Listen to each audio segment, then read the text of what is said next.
Chapter 107. One of the producers had a dispirited look on his face. After an entire morning of interviews, he seemed to be a little fatigued. Thus, when he saw such a beautiful girl, he naturally felt an itch in his heart. He recklessly sized up the calm girl in front of him and laughed. "Aya, this girl is quite pretty. What's your name?" He Lingxiang also looked at her. It was just that such a good-looking person with such a beautiful and moving face, but her temperament was cold and indifferent. He was already so close to her, but she still did not have the slightest reaction. It was as if she treated their existence as air. It was not an exaggeration to say that she did not see them. Yin Shishir turned to leave, completely ignoring them. The two of them couldn't help but feel a little annoyed. The producer said, "Hey," but when he saw that she was still indifferent and didn't even look at them, he was instantly angry. He reached out to grab her hand, but she evaded without a trace and turned to leave expressionlessly. She didn't want to have anything to do with He Lingxiang. This man's background was too scary.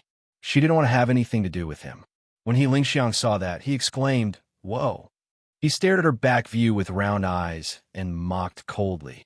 "Tiske, this girl has quite a character. She's probably here for the audition. She really doesn't know the rules. She has eyes but can't recognize MT Tai. She doesn't know who is in front of her. She actually dares to act all high and mighty in front of director He." As he said that, the producer turned to look at He Lingxiang.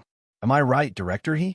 He Lingxiang ignored him, but he was interested in the delicate girl in front of him. He went forward and grabbed her arm. "Classmate, I'm talking to you. Why are you ignoring me?" "That's right, little classmate. Don't refuse a toast only to be forced to drink a forfeit." The producer also glared at her from the side. She was a dog that bullied others because of her master's power. Sure, ignore him. One look and you can tell that he's not a good person." Little did he know that this name caused He Lingxiang's eyes to brighten up a little. Sure. He frowned as he repeated the name a few times. Then he grabbed Yin Shishir's wrist tightly. "This student, I think you have a good temperament and good looks. Why didn't you come to the audition? Who knows, maybe you'll be chosen as the female lead." Yin Shishir faintly said, "Thank you for your kindness, Director He. It's just that I admit that my aptitude is mediocre, and I can't enter the eyes of the directors." "How could that be? I think you're pretty good. You're much better than those girls who were interviewed before. Even if you don't get chosen, it's not like you don't have a chance." He Lingxiang's tall and strong body leaned towards her suggestively. His voice was a little hoarse. "I wonder if you've heard of my name? I'm also a director. As long as you're willing, I can let you be the female lead in my next movie." Yin Shishir was shocked. She took a few steps back to get away from him, but he grabbed her arm and she couldn't move at all. She looked up. Because of her embarrassment, she raised her voice slightly. "Let go." "What?" "This classmate, I'm so fond of you. Are you trying to embarrass me?" He Lingxiang's gaze was slightly cold. Seeing this, the smile on Xiao Shui's face faded. She walked towards He Lingxiang angrily. Yin Shishir immediately grabbed her arm and persuaded, "Xiao Shui, don't. I don't think they're good people. If you go over like this, something will happen." Chapter 108. Yin Shishir didn't want to bother with He Lingxiang, but he kept pestering her. She turned around to look at him and saw that he was sizing her up with his bloodshot eyes. He was obviously satisfied. Yin Shishir heard footsteps behind her. At the same time, she saw Xiao Shui walking toward her. She grabbed He Lingxiang's shoulder and raised her hand to slap him hard on the face, causing the students passing by to gasp in shock. "Xiao Shui, don't." Yin Shishir's head exploded. Xiao Shui actually slapped He Lingxiang? She wasn't an impulsive person. On the contrary, she had always been calm and knew how to wait and see. However, she didn't know why, but when it came to Yin Shishir, she couldn't calm down no matter what. She was especially enraged when she saw the lecherous man holding on to Yin Shishir's arm and refusing to let go. With a slap, He Lingxiang was thrown to the ground in a sorry state. He propped himself up and spat out a mouthful of blood. 2 of his teeth had been knocked out. His face was flushed red with anger at once. Yin Shishir saw this, and her heart was suffocated for a moment. Xiao Shui used to be a black belt master in the Taekwondo club. Damn it! How dare you hit him? The producer at the side scolded and quickly helped He Lingxiang up. His fierce eyes swept in the direction of Yun Shishir and Xiao Shui. The onlooking female students didn't expect Xiao Shui to hit him without saying a word. They also didn't expect to provoke such a powerful person. They immediately turned around and rushed to find the teacher to save the situation. However, Xiao Shui was fearless. Why would she be afraid of their provocation? She was still young and was just an overseas student who had returned to the country. She hadn't experienced the bloody storms of society, so naturally, she didn't know what the identity of the man in front of her meant. She wasn't afraid. This was a lawful society, and this was a school. How could they let some shady people endanger the safety of students? Sure, are you okay? Did he do anything to you? Xiao Shui turned around and looked at her nervously. Let's go. Yin Shishir didn't even think about it and didn't intend to stay any longer. She hooked her finger and Xiao Shui nodded knowingly. Just as she was about to take a step forward, the two men rudely blocked their way, their faces full of malice. Classmate, you want to run away after beating someone up? Who gave you the guts? What's your name? Which entertainment company is he from? Xiao Shui took a deep breath and said coldly, "Get out of my way." When the producer saw his arrogant attitude, his eyes became even fiercer. What kind of attitude are you using to talk to me here? Xiao Shui frowned. She was a typical tomboy. Without any provocation, she grabbed the collar of the producer. The two of them did not agree and started to push each other. Xiao Shui subconsciously protected Yun Shishir. She was afraid that she would be involved in the fight, so she pushed her to the side. However, she didn't expect that she would lose her balance after being pushed, so she felt dizzy and her body leaned back. Boom! He bumped into a human wall. His body was firmly supported by a strong arm. A wisp of unique masculine body fragrance brushed the tip of her nose. It was charming and elegant. Through the high-end shirt, she seemed to be able to feel the man's stalwart and heroic physique, as well as the strong beating of his heart. Chapter 109. Yin Shishir couldn't help but frown in pain. She looked up and saw that in the chaos, the surroundings suddenly became quiet, as if time had stopped. She felt strange and looked in the direction of He Lingxiang and Xiao Shui, only to see that the group of people had already frozen. The funniest one was He Lingxiang. His hand that was holding Xiao Shui's collar gradually loosened. His face was full of shock. His pair of absent-minded eyes stared in the direction behind her, and fear slowly appeared in his eyes. His companion, who was standing beside him, also stared at the person behind her with an extremely strange expression, as if he had seen a ghost. She retracted her gaze in astonishment and raised her head, only to see a fair and clean hand quietly stretching out in front of her. Under the sunlight, the silver buttons on the sleeves of the suit reflected the dazzling light. This was a man's hand, but it was very well maintained. The fingertips were moist and flawless, and the joints were slender. Yin Shishir raised her head, only to be met with a pair of deep, almond-shaped eyes. The handsome man in front of her stood tall and elegant. He looked very young, barely in his 20s, but he exuded a mature and experienced aura. His every movement could not hide the subduing aura of an emperor. This kind of aura was natural. At a glance, one could tell that he was a man who had experienced many bloody storms and was indifferent by nature. Rather than saying that he was indifferent, it was better to say that he was innately cold. Wherever he stood, this aura melted into the air and spread to every corner. Behind him was a group of tall men in suits and leather shoes. They bowed their heads and stood behind the man. It was like a group of stars worshiping a star. Muyaja. Yin Shishir's expression was a little stiff. Xiao Shui, who was beside her, was mesmerized. She saw the man lowered his head and quietly stood in front of her. His black suit made him look noble and extraordinary. His posture was casual and elegant. The sunlight engraved a gentle and evil shadow on the contours of his face. At this moment, from her angle, there was some backlight, so she couldn't see his face clearly. But even so, she caught a glimpse of his extraordinarily handsome facial features that were shockingly beautiful. They were exquisite like the work of the gods. His handsome eyebrows and well-defined facial features seemed to be mixed with the noble blood of ancient Europe. He was cold and arrogant, but there was a kind of elegant charm unique to Eastern men between his eyebrows, deep and flirtatious. Without a doubt, this was an extremely handsome man.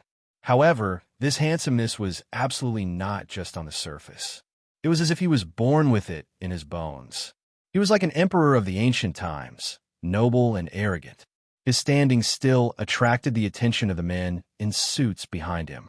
They were a little curious about what kind of person could attract their master's attention, so they all looked over and their gazes fell on her. Yin Shirshir suddenly felt like her body was being pricked by sharp needles.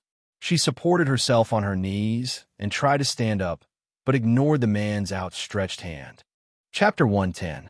The man naturally saw the proud and stubborn attitude on her face. He slowly retracted his hand and tightened his sleeves. However, he did not say anything for a long time. His thin lips parted slightly, and the corners of his mouth slowly curled up, outlining an unfathomable arc. Yin Shirshir saw that his gaze was always on her, and she felt a little uncomfortable. She didn't understand. Who was this man? Why was she always able to meet him when she was down and out? Yin Shirshir didn't want to pay attention to him. She patted the dust off her body and turned to leave. However, a cold and deep voice came from behind her. "Stop!" The man spoke very softly. His words were as precious as gold, but his voice was very pleasant. It was deep and full of magnetism. It was mellow like aged wine. One sip, and it was easy to get drunk. She slightly paused and turned around to look at the man. Her eyebrows knitted even deeper. "Mister, what can I do for you?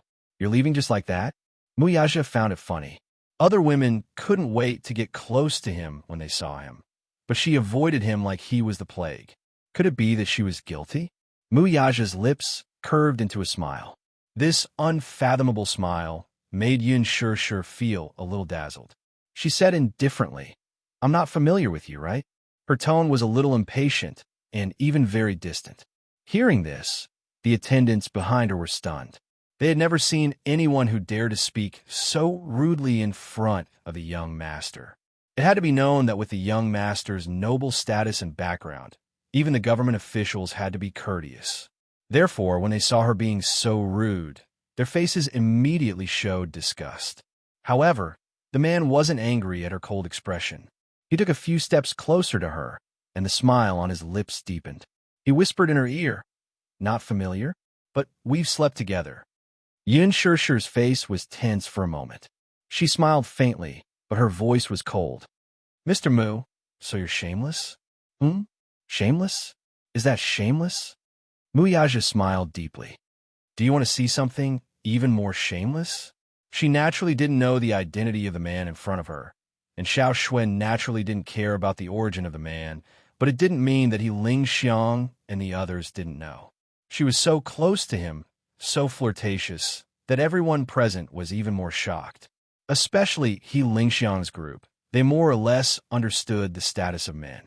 He Lingxiang had been in the circle for so many years and had seen countless people. He more or less had to be clear about the people and families at the peak of the world. After all, he couldn't simply offend them. Who exactly was this mysterious young man? They had never seen him before, and they didn't know what his identity was.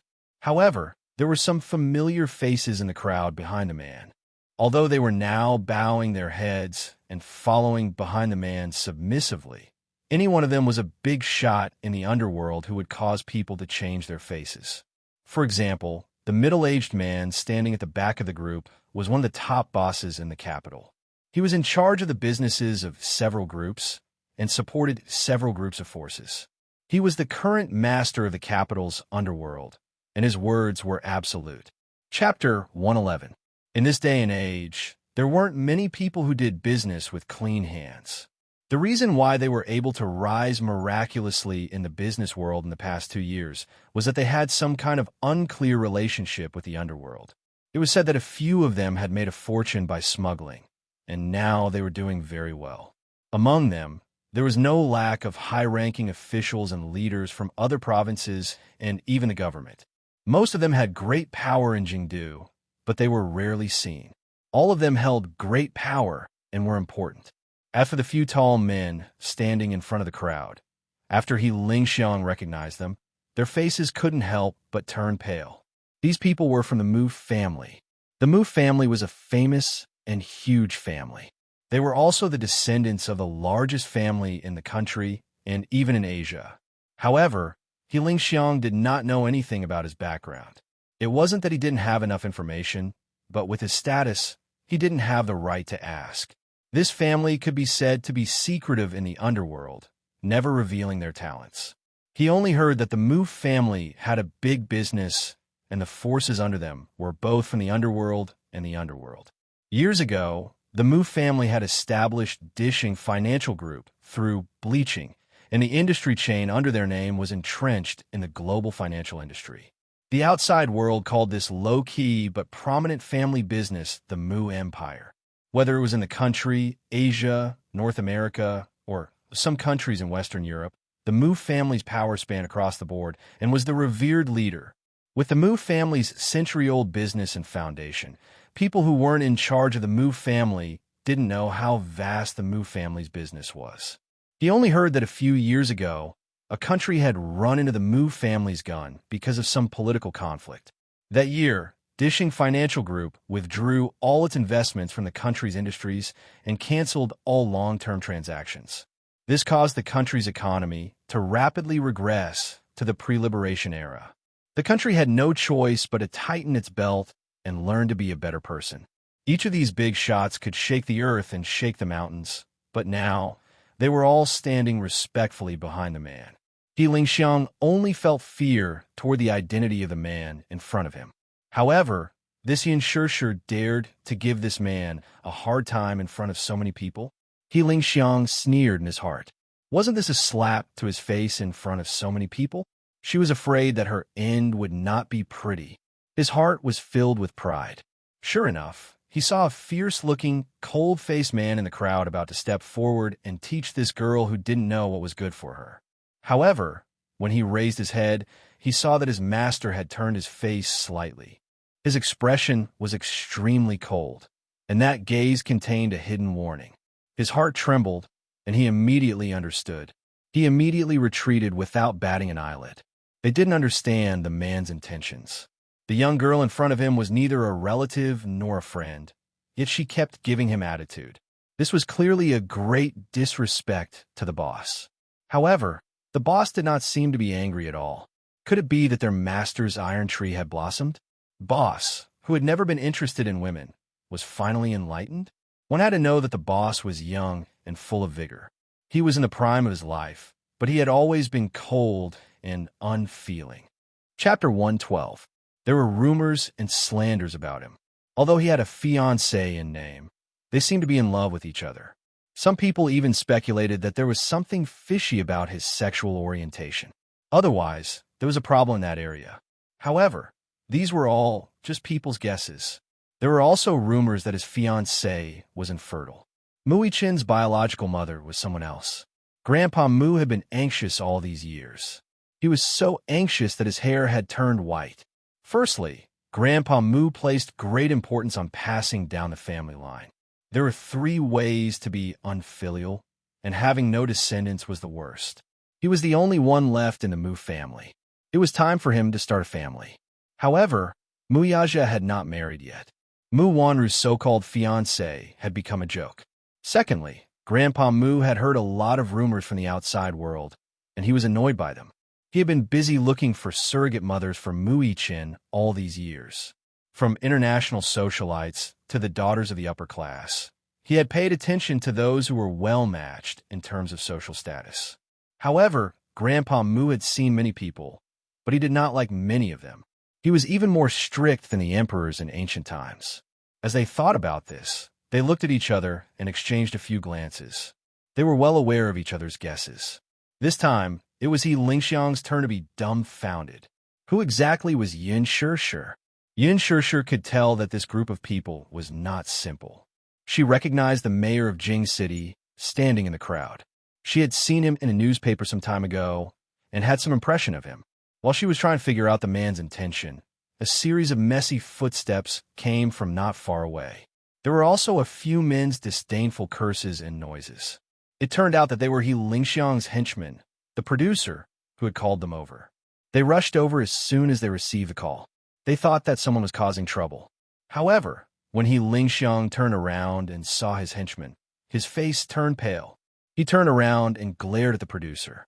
The producer beside him heard the commotion and knew that his henchman had rushed over. However, he frowned when he saw the situation. Yin Shishir looked in the direction of the voice.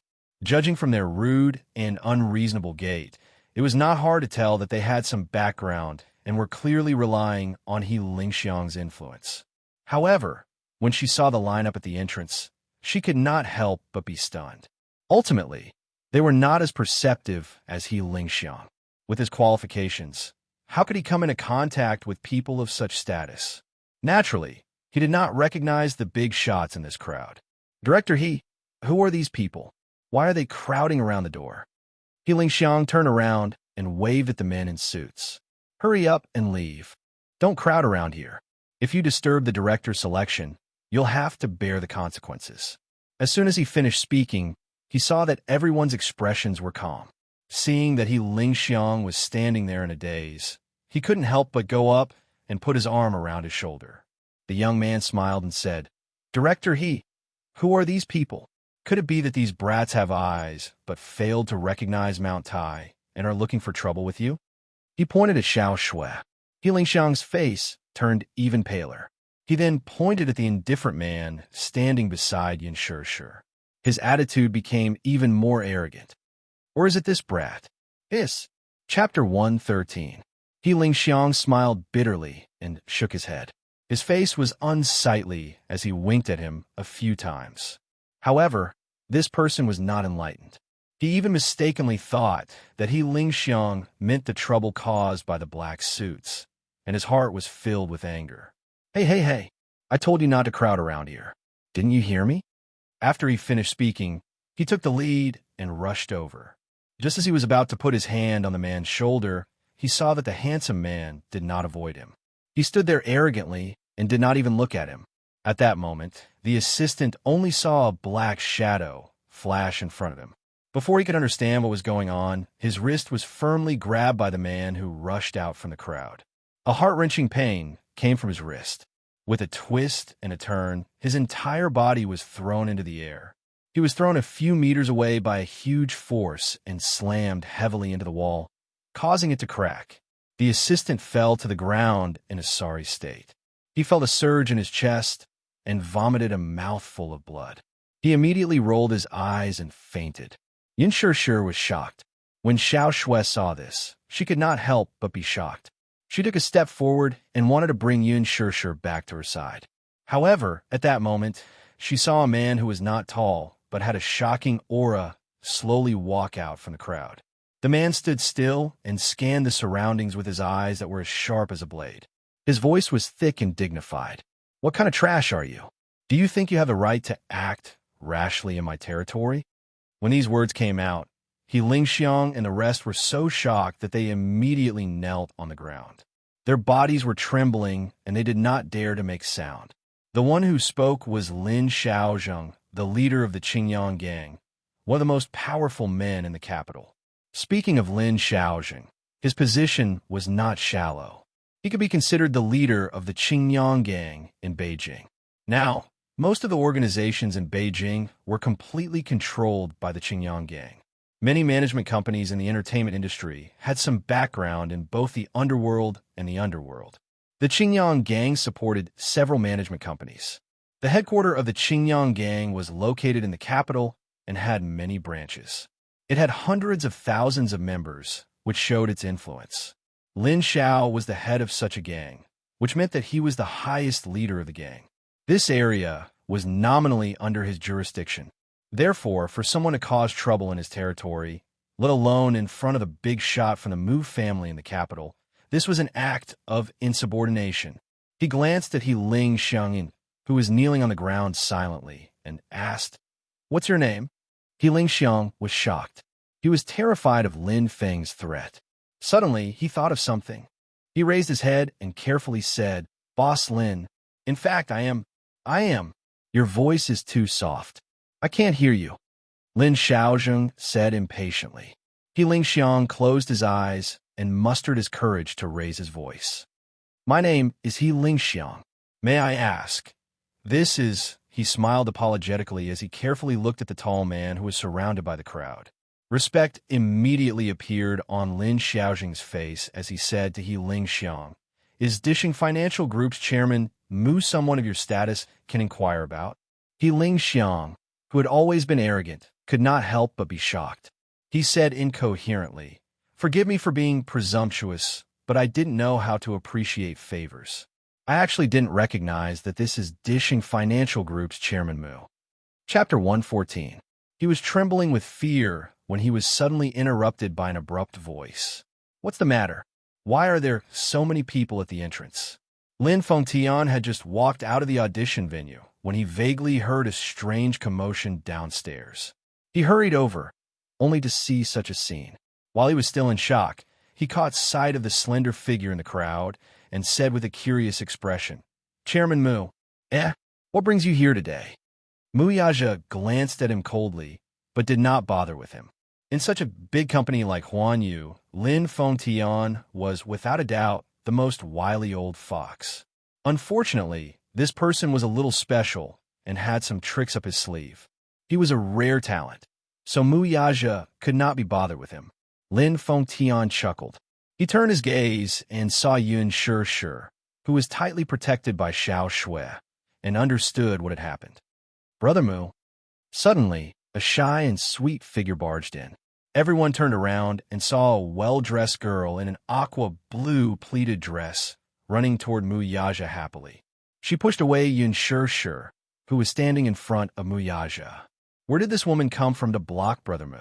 What an eyesore! She secretly glared at Yun Shi before turning to face Mu Yaja with a charming smile. Brother Mu, why are you here? Did you specially come here to see me? Lu Jingtian, 20 years old, was the eldest daughter of the capital's military and political elite. She was also the top socialite of the upper class. The Muse and Lus had been on good terms for generations, so there was a rumor that Lu Jingtian was originally the crown princess that old Master Mu had his eyes on. Unfortunately, the concubine had feelings for him, and the man had no such intentions. The young master of the Mu family had watched her grow up, so the two had a close relationship. Lu Jingtian, the eldest daughter of the Lu family, had a crush on the young master of the Mu family. This was no secret in the capital's rich and powerful families. Mu Yaja took great care of Lu Jingtian, doting on her no matter how trivial the matter was. He treated her like his most beloved younger sister. However, to Mu Yaja, their relationship was just that. Lu Jingtian stared at him in a daze.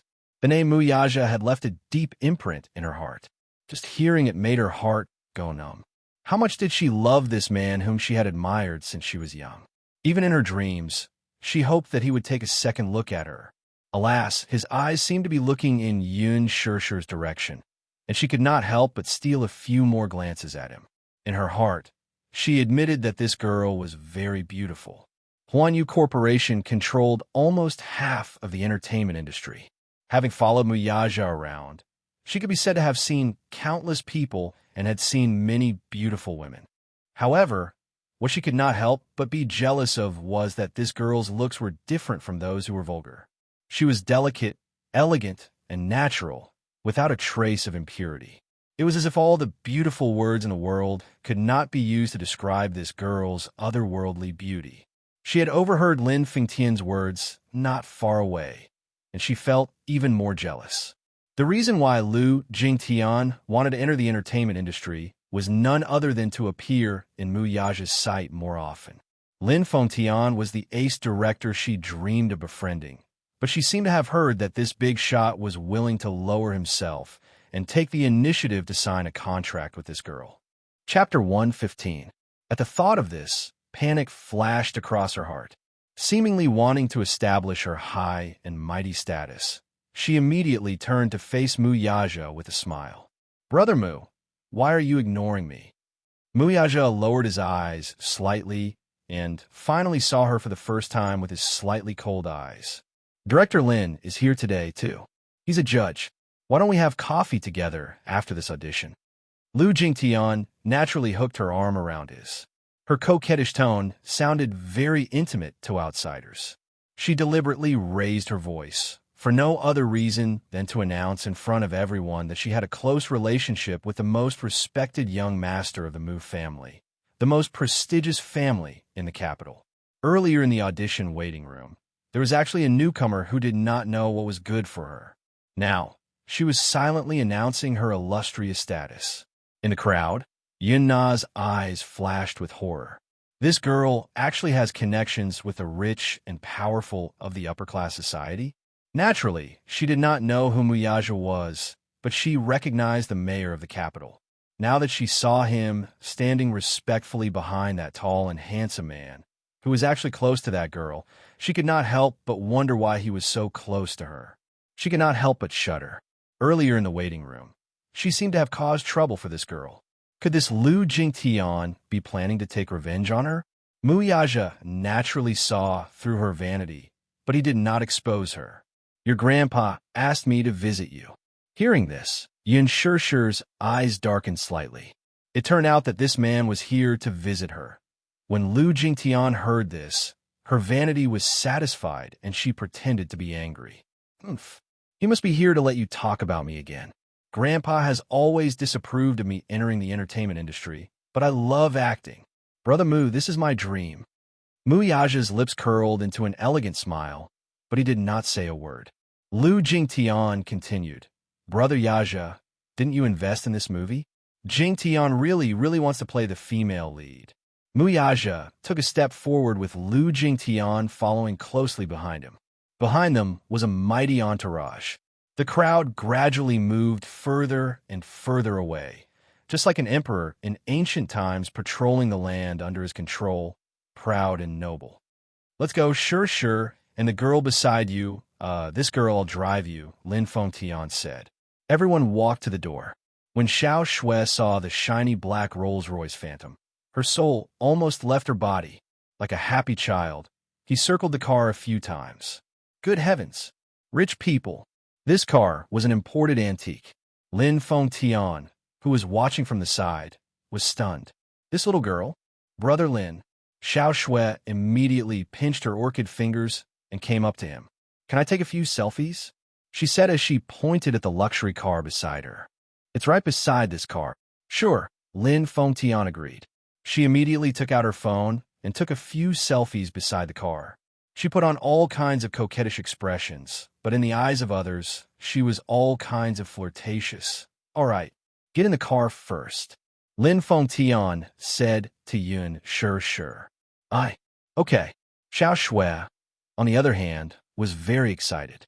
She happily got into the back seat first, leaving Yun Shishir behind. Yun Shishir could not help feeling a little flustered. Everyone got into the car one after another, but no one noticed the pair of eyes watching them from behind. Those eyes were filled with evil thoughts. Chapter 116. This Yun Shishir was really capable. But so what? Wouldn't it be more fun to sleep with a woman that the big boss had his eyes on? What kind of person was Muyaja? Why would he fall for a newcomer with no status or background? The entertainment industry was full of talents, and there was never a lack of beautiful women. With Muyaja's status, what kind of woman wouldn't come and go as he pleased? The women that Muyaja played with, the leftovers would be pretty good too. As he Lingxiang thought evilly, he fiercely clenched the stack of Yun Shishir's information in his hand. Suddenly, his thoughts were interrupted by a delicate voice from the side. Hello. May I ask if you're a director, He Lingxiang? He Lingxiang turned around and saw Yun Na with no makeup on. Yun Na just washed off all the makeup on her face, and it actually looked cleaner. Even though her face was still slightly swollen, it didn't stop others from judging her beauty. Yun Na's beauty was different from Yun Shishir's naivety and pure beauty. She was flirtatious, like a seductress who charmed the emperor in ancient times. If she were to play a character like Daji, she would definitely be pleasing to the eyes. She was petite and wasn't as tall as Yun Shishir. Her fair little face, coupled with her shy and timid appearance, made her look even more fragile. Yun Na had unintentionally catered to his tastes. He Lingxiang had recently liked this kind of taste. The moment he saw her, the look in his eyes changed. Seeing that he didn't say anything, Yin Na was naturally pleased. Under the attack of her expression, very few men could resist. So what if he Lingxiang had been on the battlefield for a long time? Wasn't he still tempted at the sight of women? Director my name is Yin Na. I'm a professional in art school. I admire you very much. You are a very talented director. Oh, right, I saw your movie Blood Rose last year. It's still the greatest movie in my heart. Blood Rose? Bad script, bad production, and bad reputation. How could a shoddy movie make her feel like she had found a treasure? The meaning of her words was self-evident. Yin Na wasn't someone from the entertainment industry. She only knew that He Lingxiang was of a similar status, but she didn't know about his misdeeds. Therefore, she didn't know how ignorant her actions were. How could He Lingxiang reject a woman who threw herself into his arms?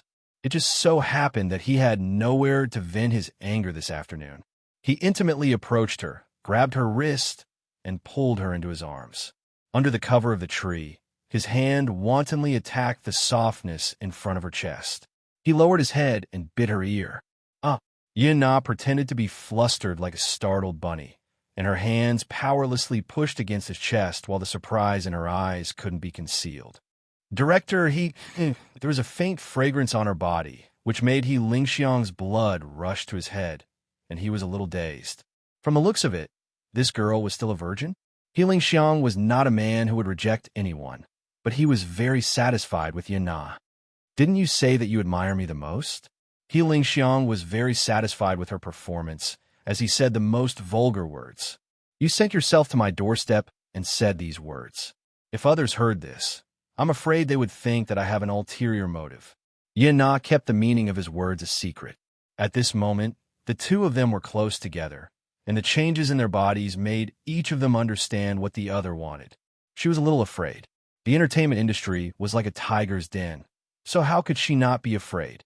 However, when she thought of Yin Shishir's smug look and how she might be able to pass the audition, clinch the female lead role in this movie, and step into showbiz with glory, her heart was filled with jealousy.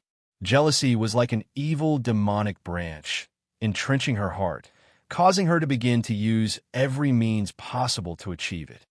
Director, it's not convenient to talk here. Why don't? Yin Na smiled charmingly. Let's go somewhere else. Okay. He Lingxiang was naturally waiting for this sentence. Chapter 117. Huanyu Tower. A man stood by the window, his tall and straight figure proudly overlooking the rows of tall buildings outside. His pair of handsome eyes were deep and distant. Earlier, the board of directors had a heated confrontation over the female lead of the Green Apple. This time, the female lead had already been decided internally. The audition was just a publicity stunt for the movie's release. However, Lin Fengtian was absent from this meeting. Over the phone, his stance was very clear. He had taken a liking to Yin Shishir and had decided to support this newcomer with outstanding qualifications. The investors and producers were in an uproar when they heard this and voted against it unanimously. Lu Jingtian had already been decided as the female lead. How did an unknown newcomer appear out of nowhere and mesmerize Lin Fengtian? When Lin Fengtian heard that Lu Jingtian had been decided internally, he immediately said that he would not continue filming. The art of film, which he pursued, was now in such a foul state. He was so angry that he said that it had to be Yin Shishir. When the executive director said that he would not continue filming, the production team was collectively dumbfounded. They lined up to apologize to Lin Fengtian. The script was good, but Lin Fengtian's influence was not to be underestimated. If they lost him, this movie would be nothing. Without him, the box office appeal would collapse by half. The meeting ended on bad terms. Lu Jingtian, who was standing at the side, had also witnessed the actress's audition. Recalling that breathtakingly beautiful scene, she could not help but feel a little jealous. This person called Yin Shishir had skillfully portrayed Yin Xiaochuan's most essential innocence and beauty with her skillful acting. She was originally quite satisfied with her audition performance, but now that she saw it again, it was obvious who was better. Her crying scene was too pretentious. She's quite opportunistic, huh? Lu Jingtian said indignantly. She raised her head to look at Mu Yaja and asked in a half-aggrieved and half-tentative manner, "Brother Mu, you'll definitely get the female lead role in this movie. It's for Jingtian, right?" Mu Yaja lowered his head to look at her without saying a word. She quickly tugged at his arm and coquettishly said, "Brother Mu, I really like this novel. It's my biggest dream to play the role of Xiachuan. Brother Mu, this is a small wish. Can't satisfy me?" Mu Yaja pulled his hand out without a trace. His tone was calm, but slightly indifferent. "Jingtian, I dote on you because your grandfather asked me to. But for me, I have a clear distinction between public and private matters. The movie was released by Huanyu. I'll invest, but I won't ask about the main character." Brother Mu, Lu Jingtian's face flushed red as she choked on her words for the first time. She knew that the lead actor would be chosen by the director, but that was not the case in the entertainment industry. Usually, in a movie, the director rarely had the right to speak. Even a director as arrogant as Lin Fengtian had to consider the investors of the film. Huanyu was this movie's biggest investor, so it was needless to say how much power the company had. Mu Yaja returned to his desk and said lightly, "You're not a child anymore. I won't indulge you every time you act coquettishly. Brother Mu, get out." Mu Yaja lost his patience and coldly ordered. Lu Jingtian was startled. She knew that he had lost his patience, so she did not dare to anger him further and retreated resentfully. Just as she left, Aaron knocked on the door and entered. "Chairman Mu." Mu Yaja leaned gracefully against the back of his chair and looked at him with a pair of sharp eyes. Chapter 118. For some reason, the man's deep gaze made him shudder. He suddenly felt uneasy. Perhaps due to his guilty conscience, he did not even dare to raise his head. This man stood at the pinnacle of power. With a wave of his hand, he could turn the world upside down. His king-like aura seemed to be innate and intimidating. He, on the other hand, had betrayed this terrifying man. Until now, he was still in a state of shock. If the president found out that the investigation report had been tampered with, he would personally eliminate him. Just as he was lost in thought, Mu Yaja looked up and called Aaron. "Yes," Mu Yaja asked with a half-smile. "How long have you been with me?" "Boss, I've been with you for 4 years," he answered submissively. Mu Yaja replied faintly, "I valued you back then because of your outstanding ability. You said you wouldn't let me down."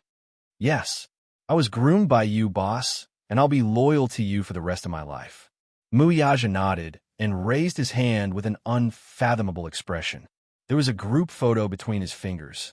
Aaron carefully took the photo and saw the silhouette of a child walking out of a kindergarten with a small school bag. Despite the distance, the child's facial features were clearly presented in terms of angle and resolution. At first glance, the child was 99% similar to Mui-chan. Whether it was their eyebrows, facial features, or even their mannerisms, the two children seemed to be carved from the same mold. Could there be two identical leaves in the world? This photo was taken by a private investigator hired by Mu Yaja. When the old man received the photo, he rushed to Mu Yaja's office in a fit of rage. He pointed at him and fumed. "Bastard, you have an illegitimate child outside? Are you trying to anger me to death? No wonder you're unwilling to marry Ro-er. Do you have other women outside?" Mu Yaja was also stunned when he saw the photo. It was no wonder Grandpa Mu was so furious. This child was too similar to him, especially that pair of eyebrows, which seemed to have perfectly replicated his silhouette. Bloodline was a very mysterious thing. It couldn't be hidden from anyone's eyes. There was no doubt that this was his flesh and blood, and he even disdained to use other methods to verify it. There would be a mystical connection between father and son. It could be said that it was telepathy, but it was hard to explain. It was a kind of bond that dissolved into the blood and bones. This child had been hidden by that woman for as long as 6 years. What were her intentions? Could it be that she coveted glory and wealth and wanted to marry into a rich family with her son? But she didn't seem like a despicable woman. Mu Yaja had also investigated the woman's background. Alan had also given him an investigation report, and there was no problem unless someone had tampered with the report. Who could it be? Therefore, he couldn't help but suspect this personal assistant. Could it be that his closest assistant was disloyal to him? As Muyaja looked at him with a hint of scrutiny, Alan's back turned cold. It wasn't that he hadn't seen the president's methods before. He was extremely vicious. He didn't even dare to imagine what would happen to him if the president saw through his tricks. Alan, I'll give you one more chance. Give me a satisfactory answer. Chapter 119. As Aaron was leaving the office, he bumped into Mu Wanru, who was standing outside the door. Mu Wanru had been standing outside the door for a long time and had overheard much of their conversation. Her face was now ashen, and she looked terrible. His expression changed slightly as he exclaimed, "Mom, shut up!" Mu Wanru glared at him fiercely. She went forward to cover his mouth, pushed him to the assistant's office, and quickly locked the door. Bang! Aaron stood there helplessly. Mu Wanru was trembling all over. With her back against the door, her body slid helplessly as if she had fallen into a state of great fear and uneasiness. "Ma'am, are you all right?" Aaron looked at her worriedly. Mu Wanru looked extremely disheveled. Her face was as dark as a sheet of white paper. "What did he say to you? Did you tell him?" She glared at him as if she was on the verge of drowning. "The CEO asked me to reinvestigate Yun Shirshir's identity. Everything, big or small, must be thoroughly investigated, including that and the child." Aaron looked at Mu Wanru again, only to see her face turn uglier. "You can't." Mu Wanru's eyes were instantly piercing. "You'll get me killed if you do this." Alan took a deep breath, and a complicated feeling resonated in his chest. "I can't betray the CEO again." His face turned pale with pain, and his handsome face contorted. "I've already betrayed him once. How will he know if you don't tell him?" Mu Wanru was like a drowning person who had come back from the jaws of death. Her voice trembled with fear. "If that child is really the CEO's flesh and blood, isn't it good to investigate it thoroughly?" "No." "Why?" he asked in confusion. Mu Wanru, of course, could not tell him why. Why? If the child's identity was found out, Yin Tianyu would be taken back to the Mu family as one of the future heirs of the Mu group. This woman would definitely rise in status because of her son. She was Grandpa Mu's one in a million pregnant women. She had excellent conditions. What was even more frightening was that she had given birth to 2 sons for the Mu group. On the other hand, because of her congenital infertility, she was unable to give birth to a son or daughter for the Mu family. Therefore, her position as the young mistress of the Mu family was not secure. The rich and powerful families were deeply rooted and intertwined. If they did not have children to support them, they would not be able to consolidate their position.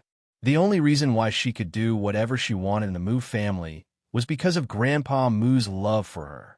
However, no matter how hard she tried, she was still unable to enter Muyaja's heart. The only reason Muyaja agreed to marry her was because of Grandpa Mu's order. He could not go against it. However, old Master Mu's health was deteriorating year by year.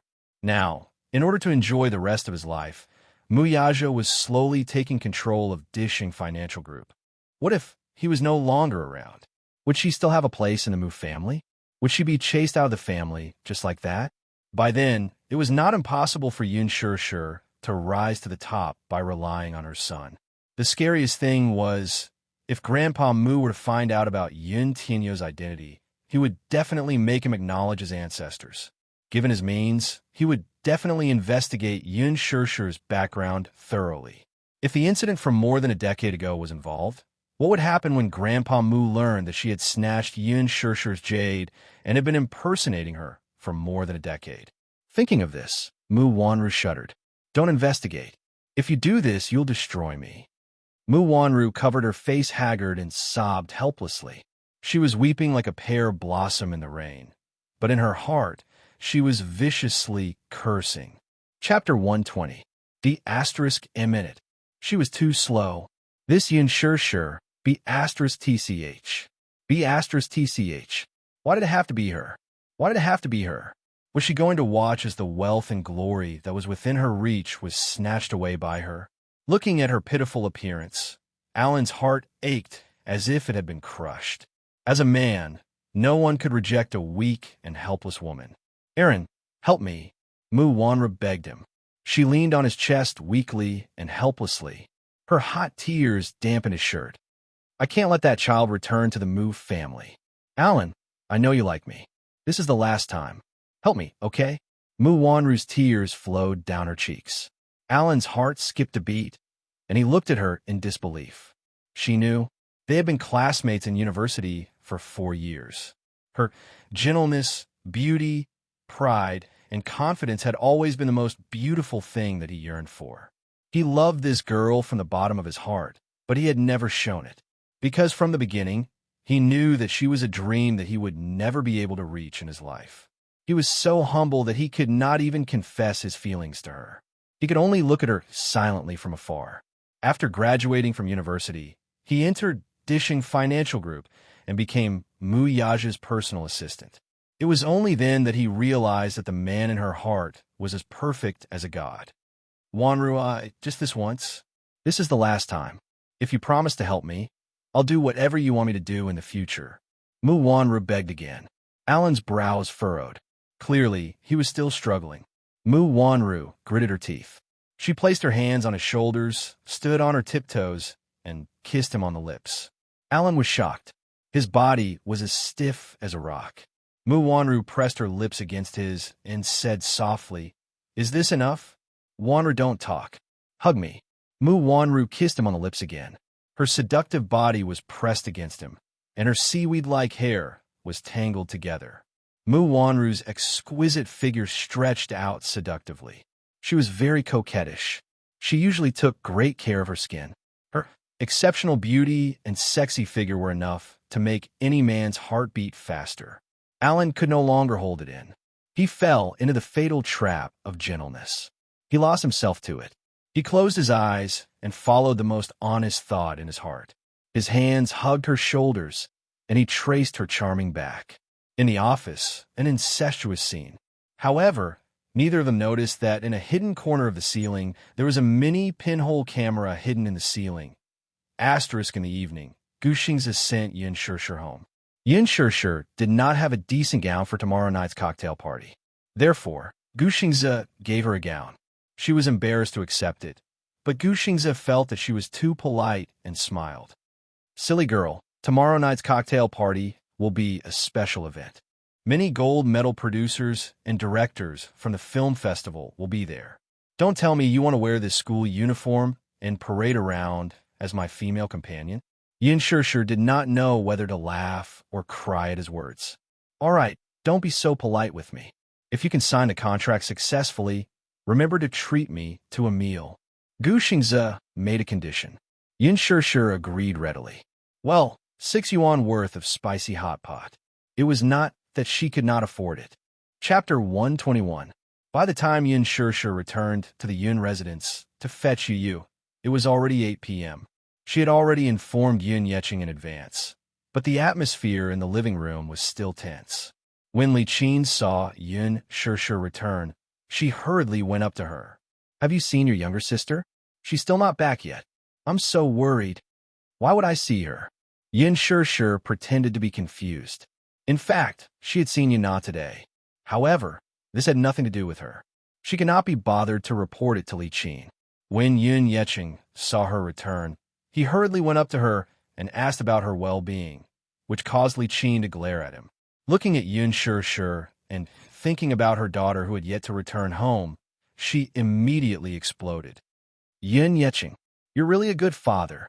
You're so concerned about this wild seedling, but your biological daughter is still not back yet, and I don't see you asking more about her.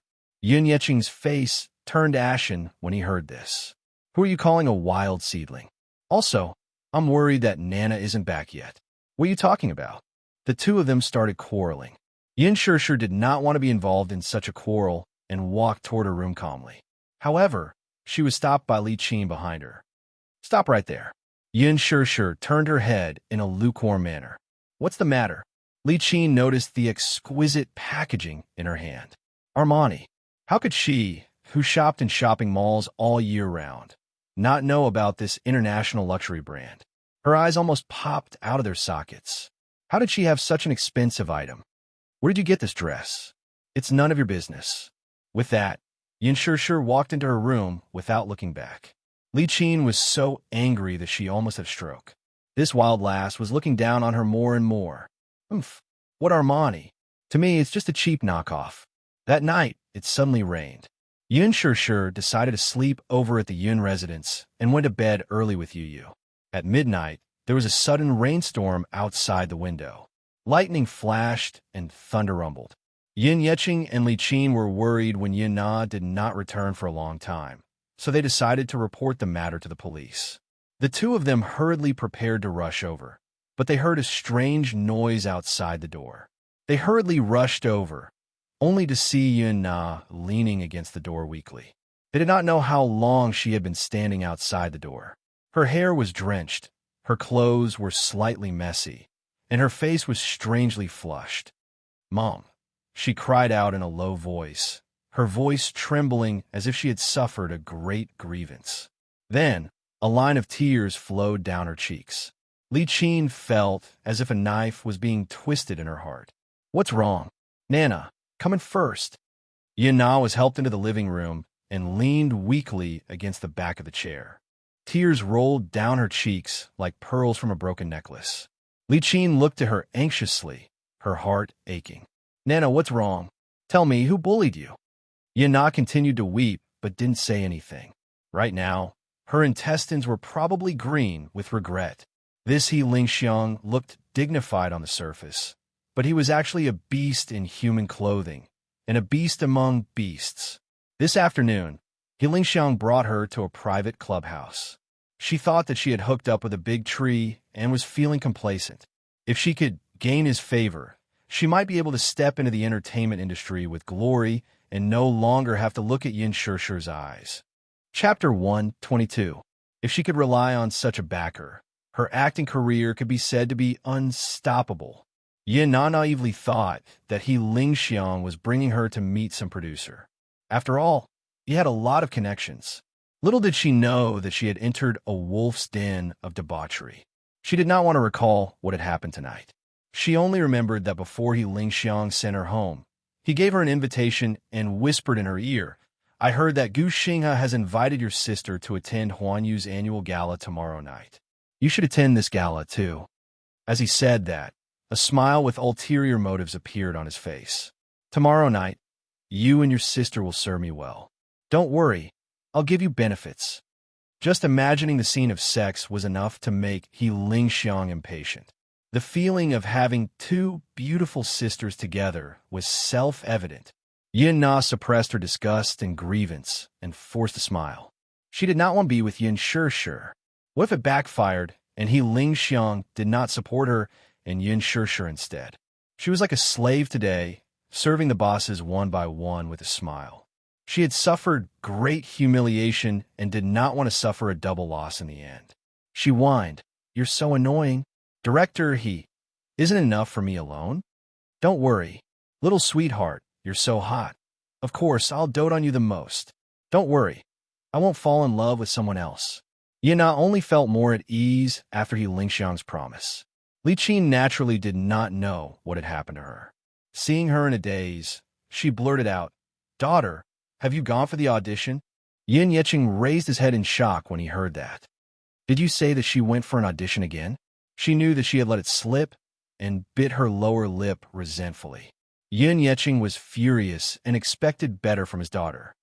"I told you to study hard, but you insisted on becoming an actress? Why? Did we not let you have enough to eat or not have enough clothes to keep you warm? Why do you have to ruin yourself like this?" As soon as Yin Na heard the word spoil, she immediately felt aggrieved to the point tears streamed down her face, and she immediately cried out unwillingly, "Dad, sister also went for the audition. Why don't you scold her?" "What?" Li Qin exclaimed in surprise. "She went for the interview too? How is this possible?" Her father defended her. "Your sister has always known her place. She won't step into showbiz." "Dad, you never believed me. If you don't believe me, you can ask her. Not only did she participate, she even passed. I saw her sit in a Rolls Royce today. I don't know what trick she used. Maybe she hooked up with some big boss." "Pon." Yin Na's face was slapped to the side. Covering her face, she turned to look at Yun Yeqing in shock. Her heart seemed to have broken into pieces. "Dad, you hit me?" Disappointment was written all over his face. "Nana, how can you say that about Sure? She's your sister. How does your sister usually treat you? Since you were young, I've always let you have all the good food and fun things, but what about you now? Saying bad things about her behind her back. What big boss? Sure isn't that kind of girl. Why? Why didn't you scold her when she went for the audition? But when I went for the audition, you scolded me.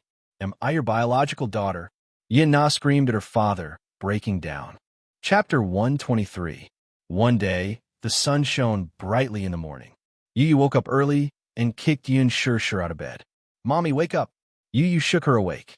"Today is a special day. Get up and exercise to prepare for the cocktail party tonight." Yun Sure was shocked. "Baby, how did you know that I'm going to the cocktail party tonight?" Yu looked at her coldly. "I also know that you're Gu Xing's female companion." Yun Sure was dumbfounded. "How did you know?" Yu held his forehead helplessly. How could he let his stupid mommy know that he was the one who arranged all of this? No matter what, work hard and earn money to support the family. Yu's future wife will depend on you, mommy.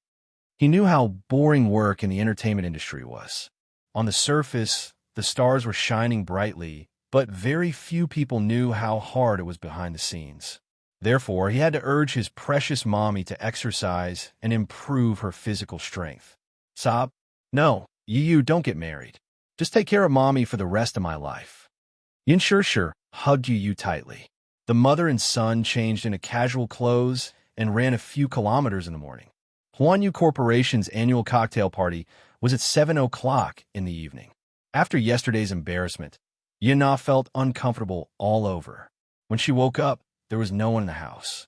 She felt hungry and wanted to find something to eat in the fridge. However, when she passed by Yun Sure's room, she stopped in her tracks and glanced at it silently. She was a little tempted. She was curious and suddenly wanted to know what was in Yun Sure's exquisite bag. She heard from her mother that Yun Sure didn't come home yesterday with an exquisite luxury bag. She couldn't help but recall what Ling Xiang told her yesterday. Gu Xingze invited her to Huanyu's cocktail party to be his female companion.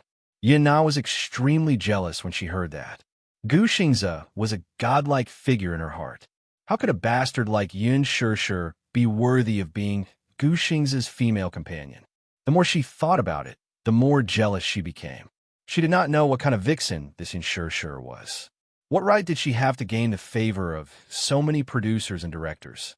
She had worked so hard and sacrificed so much just to get the chance to attend tonight's gala.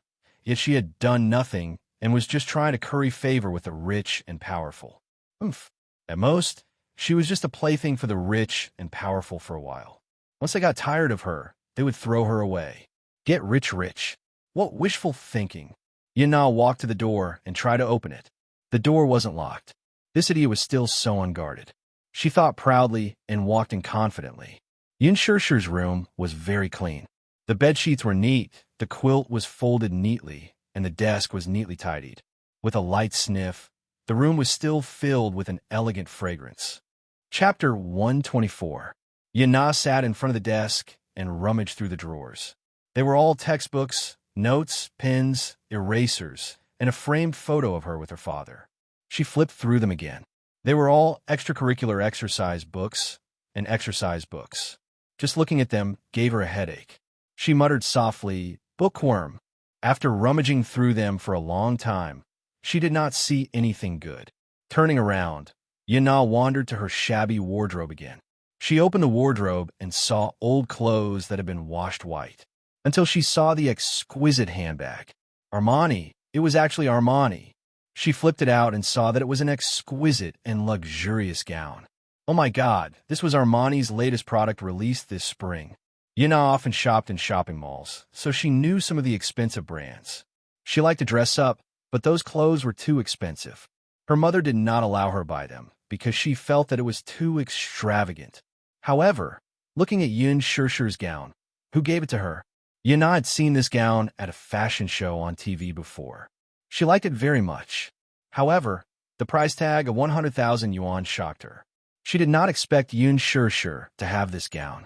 An unknown jealousy was slowly twisting in her heart. Why? Why was she treated so well? Why was she chosen by so many directors and given such a beautiful and expensive gown?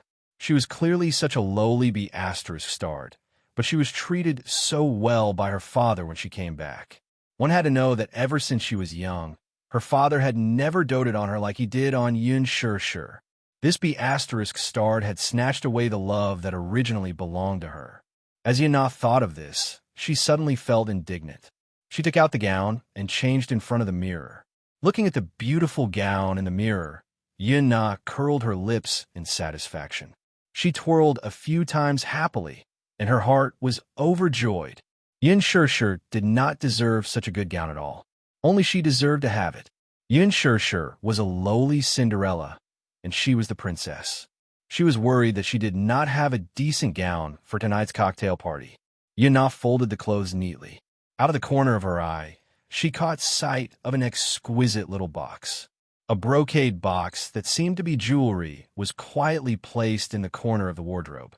Out of curiosity, she reached out to take the box and carefully opened it. A magnificent and faint blue light flashed before her eyes. She often paid attention to jewelry magazines. This was the Vicomte from Van Cleef and Arpels' Secret Garden series. It was one of a kind in the world. Yuna sucked in a breath of cold air in shock. In the depths of her pupils, the word Vicomte lay quietly in the brocade box, emitting a bright and dazzling brilliance. So beautiful, so beautiful. It looked like a sapphire necklace, giving people a cold and elegant feeling. The necklace was actually made of countless small diamonds connected together. Such a necklace must be worth a lot of money. How could Yun Shir have such expensive jewelry? Such a beautiful necklace for her? What a pity. Yuna's eyes flashed with jealousy. Why did it have to be her? Why did she have to be the one to get such a beautiful necklace? How could she be so lucky? Chapter 125. She knew that she couldn't take it away. Yun Shir would find out about this necklace sooner or later. However, as she gazed at the dazzling sapphire, Yuna took a deep breath of cold air. After hesitating for a long time, she gritted her teeth hatefully and gripped the box tightly. She casually tidied up the wardrobe, returned to her previous appearance, and rushed out of the door. Yuna was still nervous and uneasy when she entered her bedroom. She felt a little guilty, and her heart was beating like thunder. She locked the necklace in the wardrobe, and only then did she calm down. She comforted herself in her heart. Anyway, Yun Shir wasn't wearing it. It was a pity, so she might as well give it to her. Even if she saw this necklace in the future, there were so many similar necklaces in the world. What reason could Yun Shir have to say that she stole her necklace? Anyway, it was her necklace. She could just insist on it. She could just say that she bought the exact same necklace. Anyway, she just liked this necklace. She would dress up and attend the cocktail party tonight. She would definitely amaze everyone. Then, she wouldn't have to care about Yun Shir's attitude anymore. She must succeed. However, Yuna still felt unusually guilty because she had done something wrong. She was afraid that Yun Shir would find out when she came back. She hurriedly took her clothes and necklace, called He Ling Xiang, and calmly left the house. Yun Shir returned home from her morning exercise. She planned to tidy up and go to the cocktail party. However, when she returned to her room, she found that it was a mess. The gown and necklace she had prepared were all gone. She panicked for a moment. Yu couldn't help but be shocked. He even suspected that a thief had broken into the house. However, he only understood when he saw the earrings that Yuna had unintentionally left on the floor. His eyes couldn't help but turn cold. There was no lock in the room. He originally thought that Yuna would learn from her mistake and wouldn't dare to go against his mother. Who knew that he would still be so bold? The phone screen suddenly lit up. Yun Shir saw that it was an unfamiliar number. She hesitated for a moment before answering the call. The phone screen suddenly lit up. She saw that it was an unfamiliar number. She hesitated for a moment before answering the call. Hello. Shir, are you home? Gu Xing's gentle voice came from the other end of the phone. Yeah, I'm at home. Gu Xing said, Okay. Do you live in Ping'an District? I'll be right there. Yes. However, something happened. Yin Shirshir rubbed her forehead with a headache. She looked back at her room and sighed helplessly. I'm really sorry. I might not be able to attend tonight's party. What happened? For some reason, even Gu Xingze did not notice the tension in his words. Today, he was in a good mood. He was even looking forward to tonight's banquet. Now that he heard that Yin Shirshir was not going to the banquet, he felt an inexplicable sense of loss. What happened? Yin Shirshir replied, My gown. I don't know where it went, and the necklace you borrowed. Lost? I'm not sure. When I got home, my room was in a mess. I was careless and forgot to lock the door. Gu Xingze heaved a sigh of relief when he heard that. Oh, I thought it was something serious. His manager, Qin Zhou, who was eavesdropping on the conversation, couldn't help but cry out in frustration. Chapter 126. Oh, my little ancestor.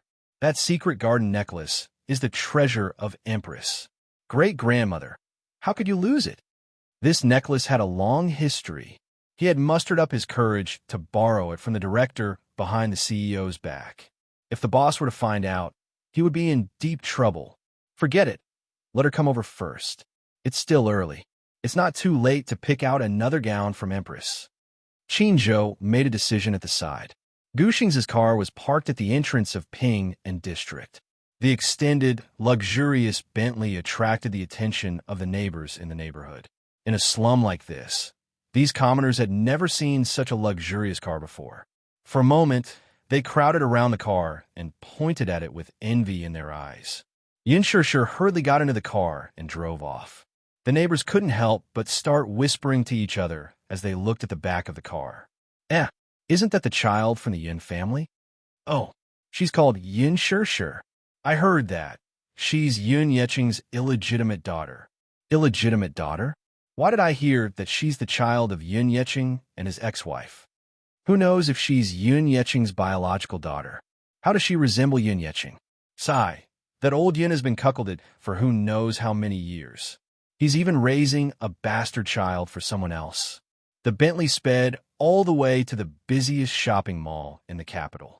Empress was a luxury fashion brand favored by the capital's wealthy socialites and movie queens. The interior of the store was luxuriously decorated. From the top-notch handmade gowns from Milan Fashion Week to a series of luxury brands from Italy, Empress was the capital's most eye-catching fashion icon. Therefore, not just anyone could step into this place. Even a third-rate celebrity could not cross such a high threshold. Therefore, when Qin Zhou solemnly handed Yin Shirshir over to the image director, Alan, this woman who had always served the celebrities and socialites, had a dazed look on her face. Manager Qin, what's going on? Alan, this is Xingze's female companion. Qin Zhou smiled, the meaning in his eyes self-evident. With Qin Zhou's explanation, Alan naturally understood. However, she was very puzzled. With Gu Xingze's status, why would he let such an unknown girl be his female companion? As the chief image director, she often went in and out of the upper class. At this level, she knew the background of all the noble ladies in the capital. However, she was a little confused as to the name of this little girl. No matter what, since she was Gu Xingze's female companion, she naturally had to put in some effort. Okay, leave it to me. As Alan spoke, he turned to look at Yun Shirshir gently and said with a smile, Miss Yun, please follow me. Qin Zhou suddenly saw a closed VIP room and looked around curiously. Alan, do you have any guests? As soon as he finished speaking, he saw the door of the VIP room open from the inside. A man in a neat suit walked out of the room. Gu Xingze heard the commotion and subconsciously turned his head to take a look, but his body suddenly froze at that moment. It's her. In the next moment, Gu Xingze's handsome face froze. Chapter 127. Mr. Xiao, why are you here? Qin Zhou looked a little surprised. Xiao Dong turned his head and nodded at Qin Zhou with a fake smile. Then, a beautiful and luxurious figure walked out of the room. At that moment, the huge dressing room seemed to have become luxurious and magnificent. Han Yuyin was wearing a gorgeous long gown. Her makeup was exquisite and delicate. Her eyes were bright and beautiful. It was as if they could steal people's souls. Yin Shishir swept her gaze over as well, and her breath caught in her throat. So beautiful, she didn't pay much attention to the entertainment industry, so she didn't recognize the beautiful woman in front of her. She was one of the four most popular actresses, Han Yuyin. Han Yuyin was currently the most popular actress in the Star Altar. She was a valuable A-list actress. When she was 16, she debuted with the youth movie Bamboo Dragonfly. She was called a pure and innocent girl right after her debut. She was sought after by millions of fans and became famous in the film industry. Bamboo Dragonfly was director Lin Fengtian's first film. With this film, Lin Fengtian won the Best Director Award at the 100 Flowers Film Festival and the Golden Badge Awards. At that time, the male lead, Gu Xingze, was called the National School Hunk because of this film. Han Yuyin was called the National First Love and became the goddess in the hearts of many young men. Since then, Lin Fengtian had also made many newcomers famous. His fame was at its peak. The female lead in his movie was known as Lady Feng. However, no matter how many actresses he made famous, they could not be compared to Han Yuyin's fame. Han Yuyin's position in the domestic film industry was unparalleled. No one could compete with her. At that time, Gu Xingze and Han Yuyin were called the most compatible couple on the screen. They worked together in a few TV dramas and movies. There is even a rumor that the two fell in love with each other and started dating secretly. However, not long after, Han Yuyin quickly became one of the four young masters of the capital. She fell in love with the young master of the Shao Financial Group. There were rumors in the circle that Han Yuyin came from a poor family and was extremely vain. She was not as pure as she appeared to be. Rumor had it that when Gu Xingze was going through the pain of losing his mother, Han Yuyin had been by his side the whole time. She had even turned down many movie offers and stayed by Gu Xingze's side. Rumor had it that Han Yuyin had indeed dated Gu Xingze for a period of time. However, she had only taken a fancy to Gu Xingze's resources and background. Their relationship had ended without any results. There were also rumors that Han Yuyin was deeply in love with Gu Xingze, while Gu Xingze only treated Han Yuyin as his younger sister. It was only after Han Yuyin had climbed up the ladder that the two of them parted ways. Alan quickly walked over to Han Yuyin and praised her with a smile. "Miss Han, you look beautiful in that outfit. You will definitely be the center of attention at tonight's banquet." Han Yuyin was elated when she heard that. However, she pretended to be reserved. She smiled sweetly at Xiao Dong in the mirror and asked, "Xiao Dong, what do you think of my outfit?" She had just finished her sentence when she didn't hear a reply for a long time. Han Yuyin was slightly annoyed. She immediately looked at Xiao Dong with a reproachful expression. However, she saw that he was staring at Yin Shishir's back as she walked into the fitting room. When their eyes met just now, he inexplicably felt that this girl was surprisingly familiar. Chapter 128. "Xiao Dong, what are you looking at?" Han Yuyin called out to him unhappily. "Nothing." Xiao Dong quickly turned around and looked at her. She was dressed splendidly, but there was no real surprise in his eyes. "Yuyin, you look beautiful in this dress." Han Yuyin did not notice the strangeness in his words. She was immersed in his praise and swayed her body proudly in front of the dressing mirror. Qin Zhou looked coldly at the pair of despicable people and snorted at Gu Xingze. "Humph. His late wife's body is still warm, and he has already changed a few new lovers. It's not that I want to say this, but the young masters of rich families are really pushovers.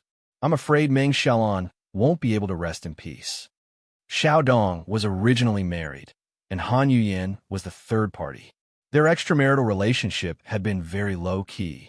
Not long ago, Xiao Dong's wife passed away in a car accident, and Han Yuyin finally succeeded. Don't poke your nose into other people's business. Gu Xingze was looking at a gown when his eyes suddenly fixed on a gorgeous red gown. This gown was designed by the internationally renowned designer, Helen Swift. It was elegant red, with a light shoulder gauze and soft silk. It was exquisite, and the curves were perfect. The fluffy hem of the gown extended from the waist down. Beautiful, so beautiful. Gu Xingze had always had high standards for beauty, and his taste in fashion was not bad. This one, Gu Xingze ordered briefly. Alan immediately walked over and took a look, but shook his head tactfully. Xingze, this gown is the treasure of our store. Was he sure he wanted to give this gown to that unknown girl? Wouldn't that be a waste? Moreover, the designer of this gown had said that not all Asian women could do it. She saw that the girl's body was a little thin, and she might not be suitable. Moreover, even if she was suitable, if other socialites saw it, they would definitely make a fuss. After all, this gown had never been worn by anyone before. Many socialites and actresses had wanted it, but none had succeeded. Han Yuyin was also attracted by their conversation. She looked over and blushed slightly when she saw Gu Xingze. No female celebrity in the industry could resist Gu Xingze's charm. It was the same even for Han Yuyin, who was the A-list heavenly queen. She had once loved him deeply, but he was heartless. She had been deeply in love with him for 4 whole years. She elegantly lifted the hem of her dress and walked over. Seeing his deep gaze on the gown, she reminded him softly, Xingze, just now I also took a fancy to this gown. But the director said that this piece of clothing is the treasure of Empress. It's priceless. Even I was rejected. In other words, which woman was qualified to wear the clothes that even she couldn't wear? Gu Xingze acted as if he didn't see her. He said to Alan, this one. Unlock it. Han Yuyin was annoyed that she had been completely ignored. It wasn't until Xiao Dong coughed softly behind her with a displeased expression that she turned around awkwardly. However, she saw that the man's gaze was slightly cold. Only then did she realize that she had lost her composure. Xingze, this shirt. Gu Xingze didn't listen to her explanation.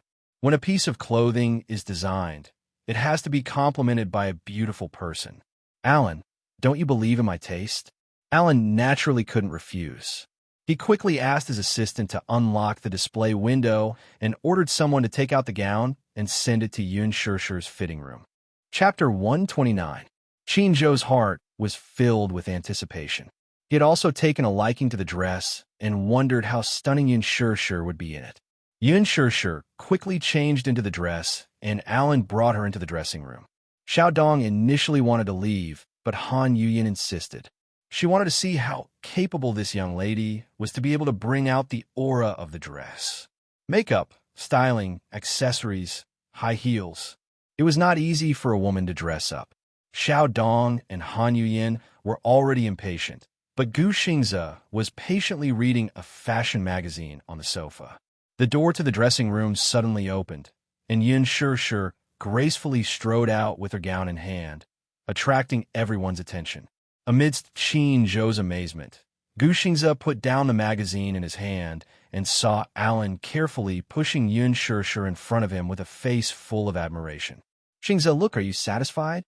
Alan continued to praise her as he spoke. I really didn't expect Miss Yin to be able to bring out the aura of the dress perfectly. Miss Yin is the most elegant lady I've ever seen. If Miss Helen sees her, she'll definitely like her. Gu Xingze looked at Yun Shishir, and with just one glance, he could not help being attracted to her. He had been in the entertainment industry for many years and had seen countless people. However, at this moment, he couldn't help but marvel at the wonder and beauty of the creator. Beautiful, extremely beautiful. Yun Shishir stood with her hands on her waist, looking noble and elegant. The red dress accentuated her exquisite and graceful figure. The soft satin clung tightly to her body, making her look sexy but not revealing. At the same time, it understated the nobility and restraint of the aristocracy. This was a dress that combined the mysterious sexiness of the East with the noble and elegant elements of Europe. It was tailor-made by a top designer and a top designer. This dress was worth a lot. Alan's evaluation was that Yun Shishir perfectly brought out the value of this dress. Even Gu Xingze couldn't help but be mesmerized. He couldn't look away for a long time. As a result, Yun Shishir couldn't help but blush as he sized her up. Alan snickered in his heart. Although second master Gu usually looked cold and aloof, he was still a man, after all. Furthermore, Yun Shishir was as beautiful as a queen. Any man would find it hard to resist her. Very beautiful. Gu Xingze admired her for a long time and commented from the bottom of his heart. It was a simple word, but it couldn't hide his amazement. Yin Shishir smiled faintly. She didn't seem to be overly proud of herself because of his comment. She looked at Qin Zhou respectfully and politely. Qin Zhou nodded even more diligently. Sure. Thank you.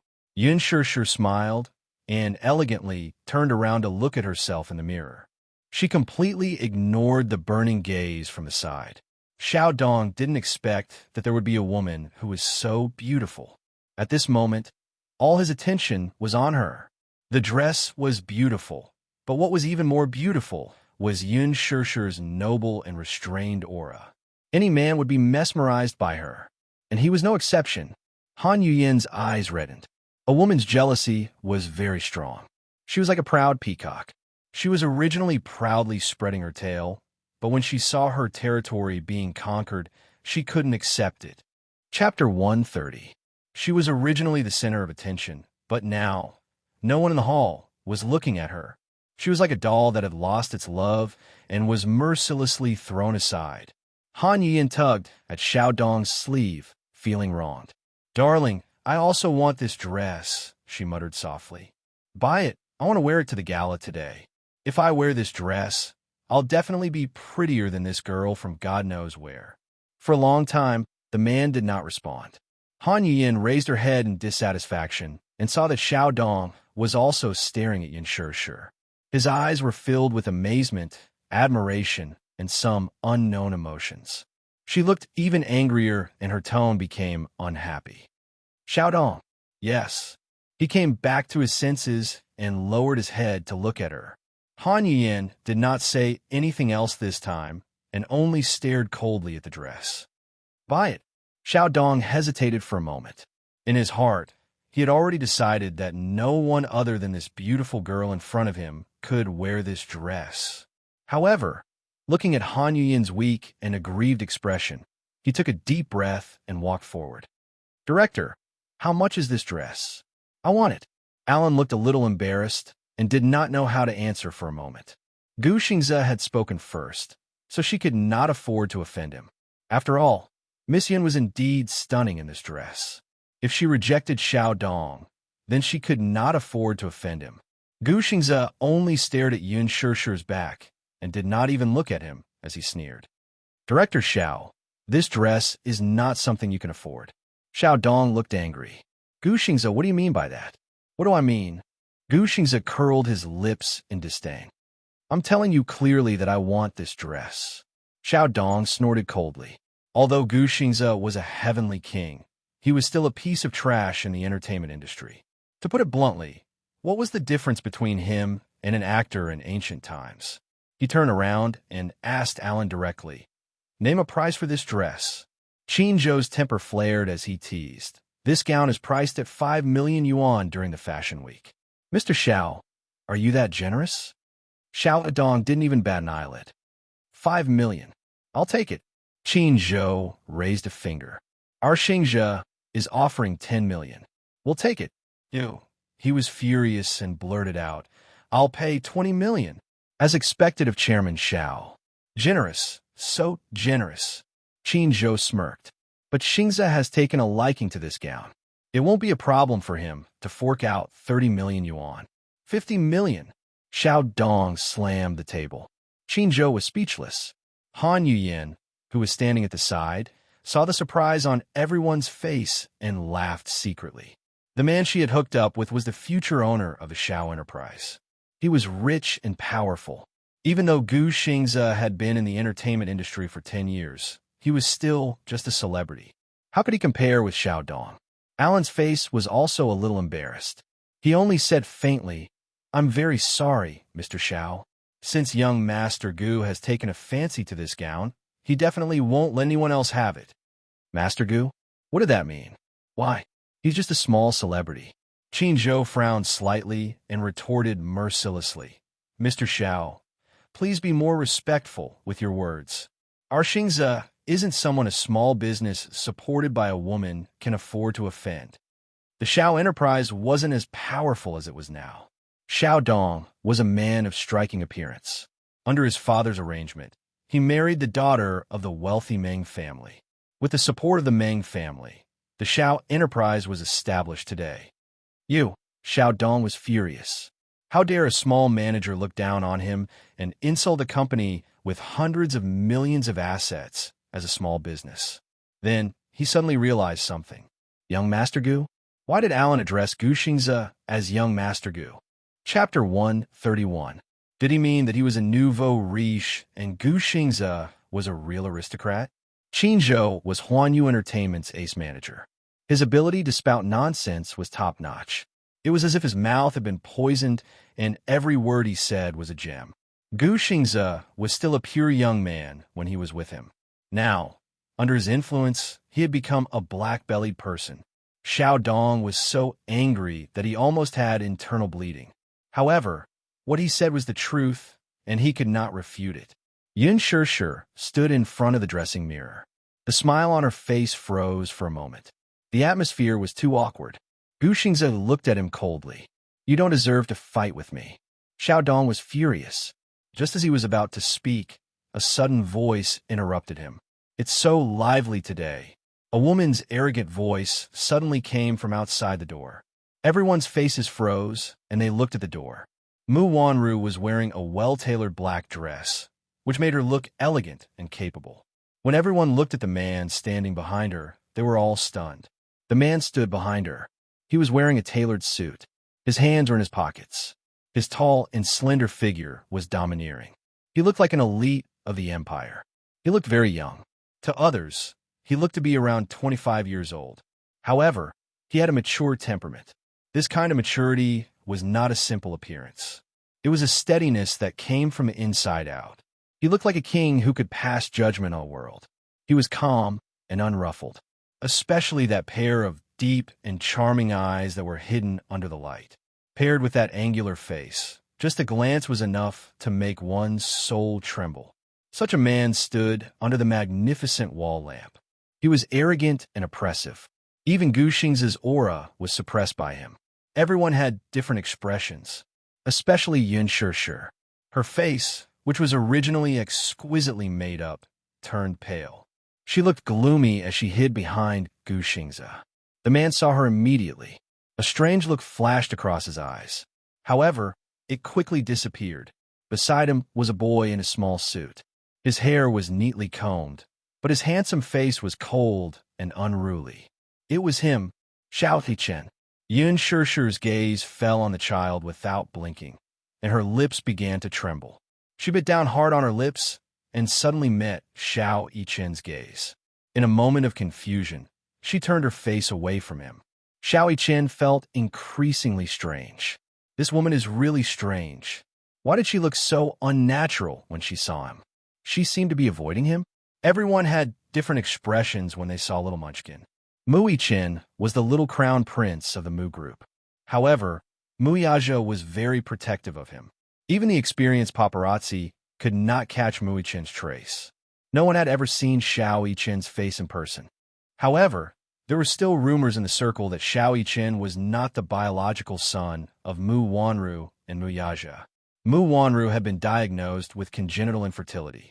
She had sought treatment everywhere and even tried IVF, but to no avail. The doctor said that she had lost the chance to be a mother in this lifetime. If she blindly tried IVF, her body would collapse due to the pain. Mu Wanru was heartbroken and had no choice but to accept reality. Xiao Yichen's biological mother was someone else. Even though this matter was kept under wraps, there were still insiders who leaked the news. Mu Wanru was furious because of this. Chapter 132. When Qin Zhou and the rest saw little Munchkin, they were surprised. For the past 6 years, young Master Mu had kept him well protected and never allowed him to be exposed to the media. Why was he wearing a British-style Armani suit? Was he planning to let the young heir show his face at the cocktail party? What surprised Qin Zhou even more was that, at first glance, he found the boy's facial features to be very familiar, as if he had seen them somewhere before. Qin Zhou snapped out of his daze and turned to look at Yun Shishir in surprise. However, she lowered her head and bit her lip. She looked very helpless. Her brows were tightly knitted, and she hid herself behind Gu Xingze. Her left hand hugged her right arm in a defensive posture. If one were to look at her and Xiao Yichen separately, it would be difficult to make the connection. However, Now that the two of them were facing each other, it was easy to make a comparison. If Mu Wanru wasn't Xiao Qin's biological mother, Qin Zhou might have doubted it. However, now that Xiao Qin was standing in front of him, it was a stark contrast. Although blood ties were mysterious, they couldn't fool anyone. Heredity was an even more mysterious thing. When Xiao Qin and Mu Wanru stood together, they didn't look like mother and son. However, when he stood together with Yin Shishir, they looked like biological children. Qin Zhou's eyes darted back and forth between Yin Shishir and Little Chen. His gaze was somewhat secretive. Gu Xingze sensed Qin Zhou's scrutinizing gaze on Yin Shishir and Xiao Chen. He shot him a warning look. Qin Zhou obviously received his warning signal and pursed his lips. He didn't know, but Gu Xingze couldn't calm down for a long time. Like everyone else, he had never seen the young master of the Mu family. This was the first time they were meeting. Unlike everyone else, he had seen the child beside Yin Shishir. He looked very similar to the young master of the Mu family. It was as if they were cast from the same mold. No one would believe that they weren't biological brothers. He was more shocked and confused than anyone else. The situation suddenly froze. The atmosphere was so quiet that it was as if it had been frozen. Alan was the first to react. He greeted the man respectfully. Chairman Mu. Chairman Mu. Xiaodong also came back to his senses. He restrained his anger and greeted Mu Yaja respectfully. Chairman Mu, how have you been? Unlike his earlier arrogance toward Gu Xingze, Xiaodong's attitude took a 360-degree turn this time. His bearing was dignified and his face was respectful. Although Gu Xingze was famous, he was, after all, he was a celebrity. Mu Yaja was. The Mu's consortium was a big business. Even a small subsidiary company was far more powerful than the Xiaos. He could ignore Gu Xingze. Mu Yaja, however, could not. Han Yuyin had never seen Mu Yaja before. The heir of the Mu group had always been mysterious and unpredictable. News about the Mu family had always been groundless. However, she also knew how to act according to the situation. Seeing that even the arrogant Xiao Dong was respectful to this man, she immediately put on an elegant demeanor. She put on a perfect smile and looked at Mu Yaja charmingly. Xiao Dong saw that Mu Yaja did not respond. He took a step forward and extended his right hand. Chairman Mu, do you still remember me? Chairman Mu, could it be the rumored most mysterious wealthy family in the capital? The Mu family? Han Yuyin listened on the side and cursed in her heart. Who else could make the arrogant Xiao Dong put on a humble front to please a noble and respectfully address him as young Master Mu, except for the Mu family in the capital? Mu Yaja nodded and looked at him. Compared to Xiao Dong's flattering face, he still had a cold expression on his face. You are. Xiao Dong's face froze. A nervous smile appeared on his face. Chairman Mu, have you forgotten? We met during the acquisition of Meng's enterprise. I've forgotten. Mu Yaja clearly did not have the patience to listen to his explanation as he brushed past him. Xiao Dong did not have time to withdraw his hand, and Han Yuyin was still smiling elegantly. The scene was extremely awkward. Qin Zhou could not help but snort. He muttered, You think too highly of yourself. You're just a nouveau riche. How dare you try to climb up the social ladder of a wealthy family? His voice was very low, as if he was talking to himself, but he deliberately said it for Xiao Dong to hear. Xiao Dong's face turned green, and Han Yin's face was not any better. She was so embarrassed that her face turned red. Xiao Dong had put on an extremely respectful attitude, but he had been completely ignored. Xiao Dong was also very angry. What an arrogant man. Mu Yaja walked to Gu Xingze. There was a flaw in his cold expression. Two men. One was mature and arrogant. The other was gentle. One was extremely handsome. The other was elegant and handsome. However, Mu Yaja was taller than Gu Xingze. Therefore, it was inevitable that he looked down on him. In comparison, Gu Xingze's aura was slightly weaker. Mu Yaja's lips curled into a contemptuous and arrogant smile. The nonchalant smile on his face did not reach his eyes. So beautiful. He turned to look at Yin Shishir, who was behind Gu Xingze. She was dressed to the nines. His eyes were filled with surprise. He had seen this woman before. Her beauty was like a lotus flower in clear water. Her temperament was elegant and otherworldly. However, now, she looked noble and elegant in the gorgeous gown. The red and coquettish gown accentuated her graceful figure. The long gown was like a blooming rose. It was sexy and charming. At this moment, she looked like a beautiful aristocrat. Muyaja's lips curled into a smile as he added, "This gown, whether a gown was beautiful or not depended on the person wearing it." However, Yin Shishir was a little afraid of this powerful man. She could not help but take a few steps back toward Gu Xingze. Her small, jade-like hand could not help but grip the corner of Gu Xingze's shirt. Muyaja noticed this small movement. This proud and arrogant man was slightly displeased at this moment. Xiao Yiqin stood aside and blinked. He felt that this woman was a little strange. She looked so timid, just like a little deer. However, Xiao Yiqin felt that this woman was really beautiful from the bottom of his heart. She was dressed in a luxurious red gown. It was especially elegant and noble. She was beautiful, but at the same time, she gave him a strange feeling. He felt like he had seen this woman somewhere before. Faintly, some fragmented dreams appeared in his mind. He could not remember them at the moment, but he felt that this woman was so familiar. So familiar, it was as if there was some kind of deep bond between the two of them. This feeling was indescribable, but it felt very close. When he saw her for the first time, she did not feel unfamiliar. She even gave him an inexplicable warmth. This kind of warmth was too unfamiliar, but it was fascinating. He had never felt it, even from his mother. Xiao Yiqin tilted his head. His mind was a little messy. His dearest mommy was standing right next to him, but he felt so distant. An unfamiliar woman was standing in front of him, but he could feel her gentleness. Xiao Yiqin pursed his lips and shook his head. Don't let your imagination run wild. Mu Wanru looked at Yin Shishir and saw the gown that was so beautiful that it was difficult to look at it directly. She felt even more dazzled. Yin Shishir, who was standing in front of Muyaja, looked like a fairy queen. She was luxurious and elegant, but she was just a commoner. How could she have the right to step in here? Empress was the fashion symbol of the aristocratic circle. How could a commoner be so ignorant as to invade her territory? Furthermore, she was in such a glamorous position. Wasn't this a provocation to her? Alan, Mu Wanru shouted in a low voice. Alan immediately smiled respectfully and said, "Yes, Miss Mu." Since when did Empress welcome a lowly commoner like her? Mu Wanru pointed at Yin Shishir arrogantly. Her voice was cold as if she was driving away a lowly beggar. Alan's face immediately looked a little awkward, but he cursed in his heart. Io, if you're jealous, you can just say it directly. How did Miss Yin provoke you? Isn't she just prettier than you and more elegant than you? Miss Mu, you really don't choose your words carefully when you're jealous. Miss Mu, you've misunderstood. Miss Yin was invited by Xingze.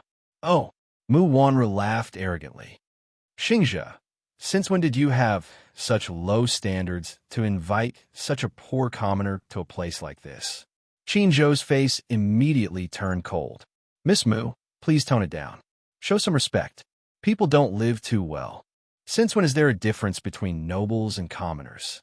There's no sign at the entrance of Empress that says commoners are not allowed in. As he said that, he pretended to cry. Miss Mu, the commoner you're talking about, are you referring to me? Mu Wanru's face turned pale. She endured it and said, I'm not talking about you. Then is it our Xingze? Qin Zhou looked at her pitifully. He was just short of using a handkerchief to pretend to be innocent. No, I'm talking about her. Mu Wanru secretly gritted her teeth and pointed at Yin Shishir. Aya, how did our Shishir become a commoner? She's Xingze's date tonight. I brought her here to try on this gown. Xingze's date? Gu Xingze's date? Mu Wanru was so shocked that her expression changed. Even Han Yuyin was shocked. Gu Xingze's date? What did that mean? It meant absolute exposure in headlines. Just based on Gu Xingze's popularity, he could dominate the headlines of many entertainment pages. Why? What did this woman have? Back then, when Huan Yu promoted Han Yuyin, the company's higher-ups repeatedly pressured Gu Xingze to walk the red carpet with Han Yuyin. But he ignored them all. What did this woman have? Han Yuyin's eyes turned red with jealousy. Muyaja's gaze turned cold. Gu Xing's date? Would she be attending Huan Yu's annual cocktail party tonight? This woman was dressed up for another man. Chapter 133. Muyaja lifted his arrogant chin slightly and looked at Yin Shishir with a deep and cold gaze. An inexplicable sense of displeasure grew in his heart. He lifted his chin, especially when he saw Yin Shishir hiding behind Gu Xingze like a frightened cat. His thin lips curved into a cold smile. She was so wary of him, yet she was so close to another man. The great President Moon naturally felt uncomfortable. Hence, he looked at her deeply and turned his face away. He turned around and sat down on the sofa leisurely. The atmosphere was extremely strange. Xiao Yichen stood at the side, his handsome little face faintly showing a trace of displeasure. He didn't know why, but when he found out that Yin Shishir was Gu Xing's female companion, he obviously felt unhappy. He actually felt that this woman and daddy looked very compatible when they stood together. Xiao Yichen was stunned by his own thoughts. God, why would he have such a thought? It was too inexplicable. But this woman was very strange. He felt an inexplicable sense of closeness to her. Why? The little munchkin was a little confused. They were indeed father and son. Even their awkwardness was similar. Mu Wanru looked around arrogantly. When her gaze landed on Yin Shishir, she suddenly felt a stab in her eyes. That luxurious gown was so glaring in her eyes. She then shifted her gaze and elegantly approached Yin Shishir. With a condescending look, she squeezed out a mocking smile from the corner of her lips. Ah, Xingze, when did your standards become so low? You actually found such a poor and lowly person to be your female companion? Mu Wanru glanced at Yin Shishir with a faint smile. Her eyes were full of contempt, as if she was a high and mighty queen and Yin Shishir was like a lowly female slave. The two of them had similar figures, but Mu Wanru was wearing a pair of 8-centimeter high stilettos, which made her taller than Yin Shishir. She raised her chin arrogantly. Yin Shishir looked at her calmly. She wasn't shocked or angry, but her face was calm without a ripple of emotion. This is the work of Master Helen, who won the Fashion Week's Gold Award. Mu Wanru raised her chin high. Who allowed you to wear it? Upon hearing this, Alan shrank his shoulders and immediately said respectfully, Young Madam Mu, I was the one who put it on her, you? Mu Wanru looked angry. Do you know how expensive this dress is? Who allowed you to put on her? It was me, Gu Xingze said calmly. I think this dress is very beautiful. It will definitely suit Shishir very well. Shishir? Why did he call her so intimately? Muyaja's eyes became colder. The unhappiness in his heart was getting worse and worse. Seeing Gu Xingze speak, Mu Wanru softened her tone. Xingze, this dress is Master Helen's work. It's very expensive. How could you bear to? She's worth it.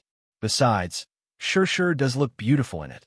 Gu Xingze lowered his head to look at her and reached out to tidy Yin Shishir's slightly messy hair. This seemingly intimate action couldn't help but hurt some people's eyes. Especially Muyaja. The unhappiness in his eyes became more and more bottomless. Damn it, he minded. He actually minded other people touching her. He was such an eyesore. This feeling was so damn unpleasant. Mu Wanru didn't notice Muyaja's unfathomable expression at all. She said, Xingze, tonight is Huan Yu Entertainment's annual cocktail party. There will be many distinguished guests and entertainment media present. Aren't you afraid of being mocked for bringing such an unknown female companion?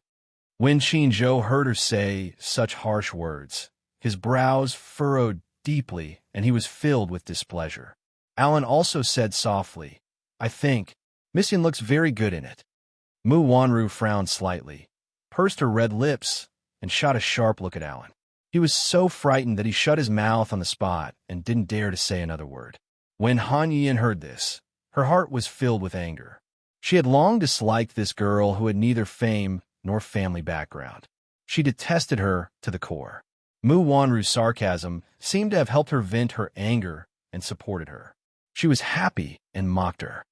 What young Madame Mu said makes sense. A poor person will always be a poor person. No matter what she wears, she still looks poor. A sparrow will always be a sparrow. She still wants to fly up and become a phoenix? She's dreaming. Mu Wanru tidied her clothes and elegantly crossed her arms.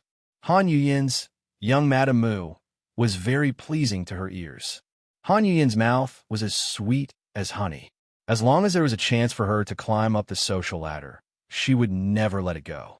As she spoke, she held Xiao Dong's arm and sneered, her eyes full of disdain. I say, don't embarrass yourself here. Go back to your slum. Qin Zhou raised his eyebrows and sneered. You said that our Shir is poor. Heavenly Queen Han, are you from a noble family? Han Yuyin was speechless. Of course she was not. On the contrary, her family was poor since she was young. Her family of 5 was squeezed into a small house. She was the one who was born in the slum. It was because she had tasted the taste of poverty since she was young that she developed a vain personality. When she graduated from junior high school, she entered an art school early and became an art student. She did not have the talent for learning and did not have the conditions to do so. It was only until she auditioned for a movie before she graduated that she was lucky enough to get that role that she successfully made her debut. In order to make her debut, she did not hesitate to use any means and suffered some hardships. Now that she was famous, the hardships were over. However, there were still many media outlets that made irresponsible remarks about her being uncultured. This had always been her sore spot. Qin Zhou saw her embarrassed expression and sneered. Our Shir is still a university student. No matter what, she's still a top student. Moreover, our Shir is also highly regarded by Director Lin. Director Lin? Han Yuyin's expression changed. Director Lin? Which Director Lin? Aya, you're really forgetful. You don't even remember the teacher who made you famous? Qin Zhou said indifferently. Lin Fengtian. How could she forget? He was one of the most talented directors in the Chinese film industry. The 2 movies he directed had been the box office champion for 3 years in a row. Wasn't he preparing to film a movie based on a famous youth novel? Could it be that she was the female lead? Mu Wanru's eyes were filled with surprise. On the sofa, Mu Yaja's handsome face also showed a hint of surprise. Han Yuyin suddenly sneered. How is that possible? Why would Director Lin choose her as the female lead? What right does she have? She was able to get the role of the female lead in Bamboo Dragonfly because she hooked up with the biggest investor of the movie. Because of this, Lin Fengtian was very dissatisfied with her and did not treat her well. What right did Yin Shir have? Could it be that she also used the unspoken rules? What right does she have? When Gu Xingze heard this, he smiled. As if there was no one around, he stretched out his arm and pulled Yin Shir to his side. His gaze was full of tenderness as he looked at her. Although some people come from ordinary backgrounds, their aura is elegant and refined. Although Yin Shir is not famous, she's the most beautiful girl I have ever seen. Mu Wanru looked at Gu Xingze and suddenly understood. Gu Xingze wanted to use his popularity to get more media exposure for Yin Shir. He wanted to pave a way for her. It was obvious that Gu Xingze was very satisfied with this female lead that Lin Fengtian had chosen. Otherwise, given Gu Xingze's proud and aloof character, he would not have used his high popularity to promote her. This Yin Shir, what did she do? Why was she always favored by the heavens? I don't care who chose her. She is not welcome here. Mu Wanru's eyes were full of viciousness. Her voice was distorted because of jealousy. Take it off and get out. When Yin Shir heard this, her face showed a trace of embarrassment. How could this woman humiliate her like this? It was too much. She smiled and asked, why should I? Would she take it off just because she asked her to? She, Yin Shir, was not someone who would be bullied. Mu Wanru laughed arrogantly, as if she had heard the funniest joke in the world. You are asking me why?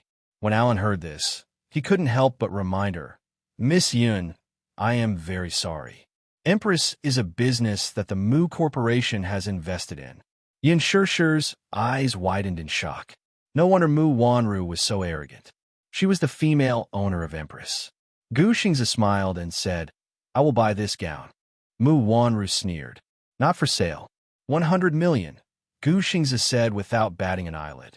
As soon as he finished speaking, even Qin Zhou, who was standing beside him, was shocked. Oh my God, Xingze, was he crazy? 100 million, what kind of concept was that? Even if he liked Sure very much, it was only 100 million for a gown. Was it worth it? Yin Sure was deeply touched. She knew in her heart that this gown was not worth 100 million. Gu Xingze was only protecting her. If she really took off the gown and was chased out, that would be the greatest humiliation to her. And Gu Xingze was only using 100 million to protect her dignity. Was it worth it? Gu Xingze, why was he so gentle with her? So careful and protective? Xingze, are you crazy? Han Yuyin could not stand it anymore and said, "This gown is not worth 100 million. I like it," he said calmly and concisely. He did not care about Han Yuyin's unwillingness at all. 100 million, I will buy it. Gu Xingze looked at Mu Wanru calmly and announced. You? Mu Wanru was furious and looked at him in disbelief. Mu Yaja's cold voice sounded from the side. Not for sale. Hearing this, everyone sucked in a breath of cold air. He was not selling it even for 100 million. Why? Qinzhou was also angry. Chairman Mu, 100 million is a sky-high price. Mu Yaja leaned on the sofa lazily and elegantly. He was as calm as an emperor in ancient times. His domineering aura spread to every corner. Chapter 134. Mu Yaja leaned on the sofa lazily and elegantly. He was as calm as an emperor in ancient times. His domineering aura spread to every corner of the room. Do you think I lack this 100 million? Everyone's expression froze. After a moment of shock, they understood that Mu Yaja, as the heir of the huge Dishing Financial Group, naturally had the right to decide the life and death of the group. Dishing Financial Group was not only important in the capital, but also in the entire Asian financial industry. Mu Yaja did not lack 100 million. Han Yuyin was even more shocked. She only knew that the Mu family was one of the wealthiest families in the capital, but she did not know that the Mu family was so powerful. Compared to them, Xiao Dong, who was standing beside her with a serious expression, could not even withstand a single blow. Han Yuyin bit her lip hard and started to hate herself for being so short-sighted. She could not help but feel jealous of Mu Wanru. Compared to the Mu family, the Xiao family was a joke. It was nothing. Mu Yaja's overbearing provocation stunned Gu Xingze and Yun Shishir. Even Qin Zhou, who had always been sharp-tongued, sighed helplessly. He knew Mu Yaja too well. Obviously, he was going to challenge Gu Xingze to the end. Gu Xingze's face darkened.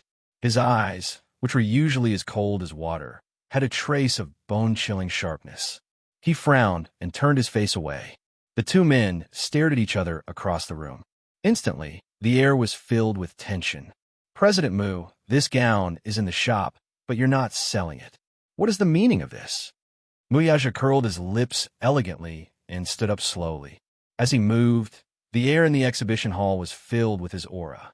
For a moment, the air became even more tense. It's my right to decide whether to sell it or not. No one else has the right to interfere. Gu Xingze's eyes were cold and his muscles were stiff. He was about to speak when Yun Shishir grabbed his sleeve. Startled, he lowered his head and saw her smiling brightly. She said plainly, Xingze, thank you for your kindness. However, I'd better take off this dress. You don't have to be afraid. This dress suits you very well. I still like the white evening gown that you and Qin Zhou picked out. I like it very much. Yin Shishir shook her head and interrupted him. Han Yuyin heard this and sneered. Humph. This empress was the Mu family's business, so the ownership of this dress was naturally decided by Chairman Mu. Chairman Mu loves young Mistress Mu dearly. Why would he give her up? These words were truly ear-piercing. For some reason, Yin Shishir felt especially heartbroken when she heard this. This Mu Wanru was his fiancée. Naturally, he would not hand over the most beautiful evening gown to someone else. But why did her heart feel stuffy? Yin Shishir suddenly laughed mockingly. What was there to question? If he did not love his fiancée, was he going to love her? She was no one to him. However, Yin Shishir did not care much about it in her heart. Although this gown was luxurious, if she wore it tonight, she would definitely steal the limelight and attract everyone's attention. However, she was just a newcomer. She had no background and no works. If she was too ostentatious, she would definitely attract unnecessary trouble. She was not a vain woman. She did not care about what others thought of her. Yin Shishir smiled and walked to the fitting room. She elegantly lifted the corner of her dress. Her steps were calm and her back was straight. There was no trace of embarrassment or disappointment. She was calm and composed. Instead, it made those who were waiting to see her embarrass herself at the side. Mu Wanru and Han Yuyin's resentment was like a fishbone stuck in their throats. Initially, they thought that Yin Shishir would run back to the slums like a pathetic Cinderella after being humiliated in such a manner. They also thought that she would be full of schemes to climb up the social ladder. Alas, she did not. Yin Shishir's calmness and composure set off Han Yuyin and Mu Wanru's viciousness and hypocrisy. Xiao Dong stared at Yin Shishir's proud back view with infatuation. Her heart was filled with shock.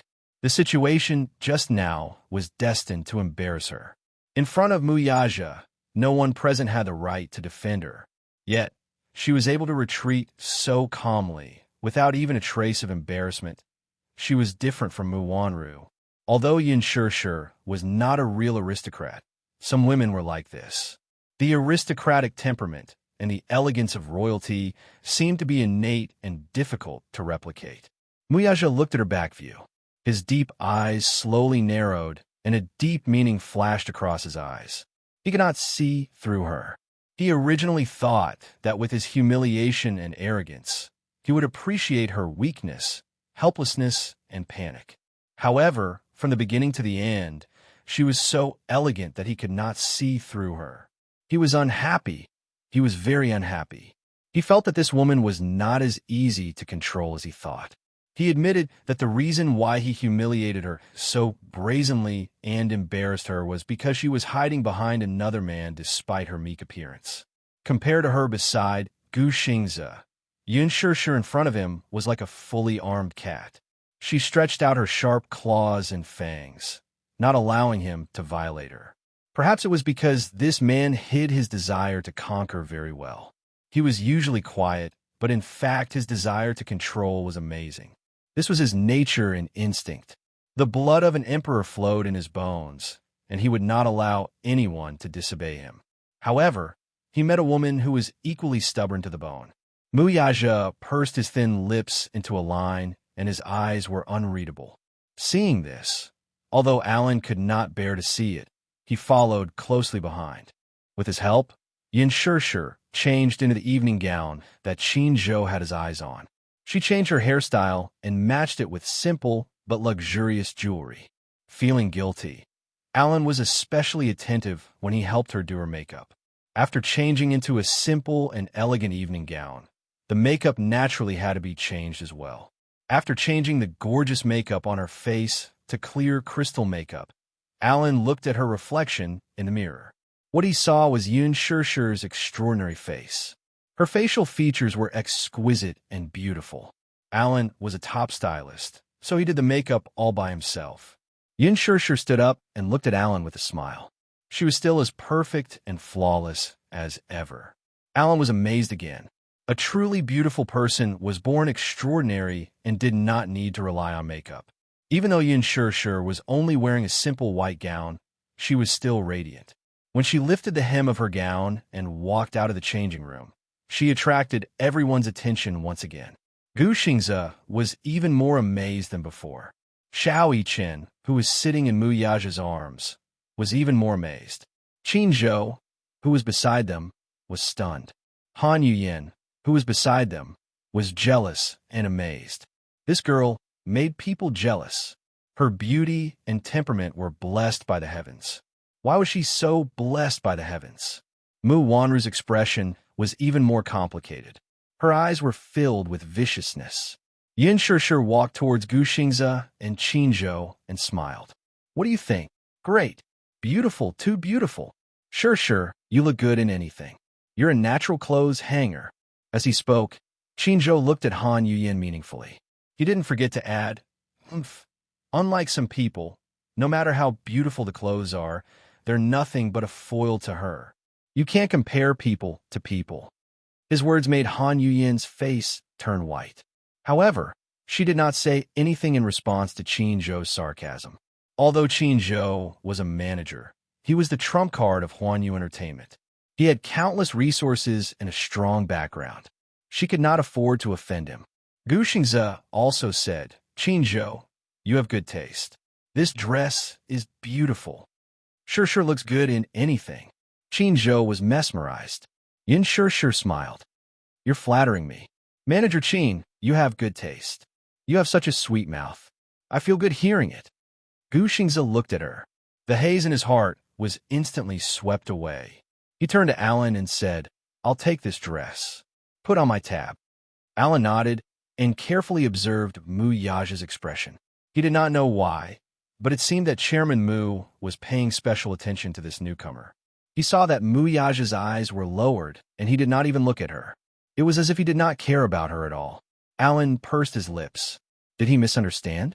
He felt that Chairman Mu was paying special attention to her. Now, he was showing his cold face again. A man's heart was like a needle at the bottom of the ocean. Especially for a man as mysterious as Mu Yaja, no one could guess what he was thinking. He did not even look at Gu Xingze and Yun Shishir until they left. Mu Wanru immediately asked Alan to bring the dress that Yun Shishir had changed out of. She happily walked into the fitting room and could not wait to put on for her. She did not like this dress at first. Compared to the rose red, she preferred the elegant purple. However, Yun Shishir looked so stunning in this dress that it attracted his attention. She was naturally unwilling to accept it. Why could she be so dazzling? She had to prove that she would look just as radiant when she wore this dress. She was eager to prove it to everyone. There was no time to delay. Not long after, she pretended to walk out in the dress. She thought that this dress would be even more stunning on her. However, when she walked out with her chin held high and waited for everyone's praise, everyone's eyes dimmed when they looked at her. Even Han Yuyin almost laughed out loud. It was too tacky. This elegant evening gown actually looked a little gaudy on her.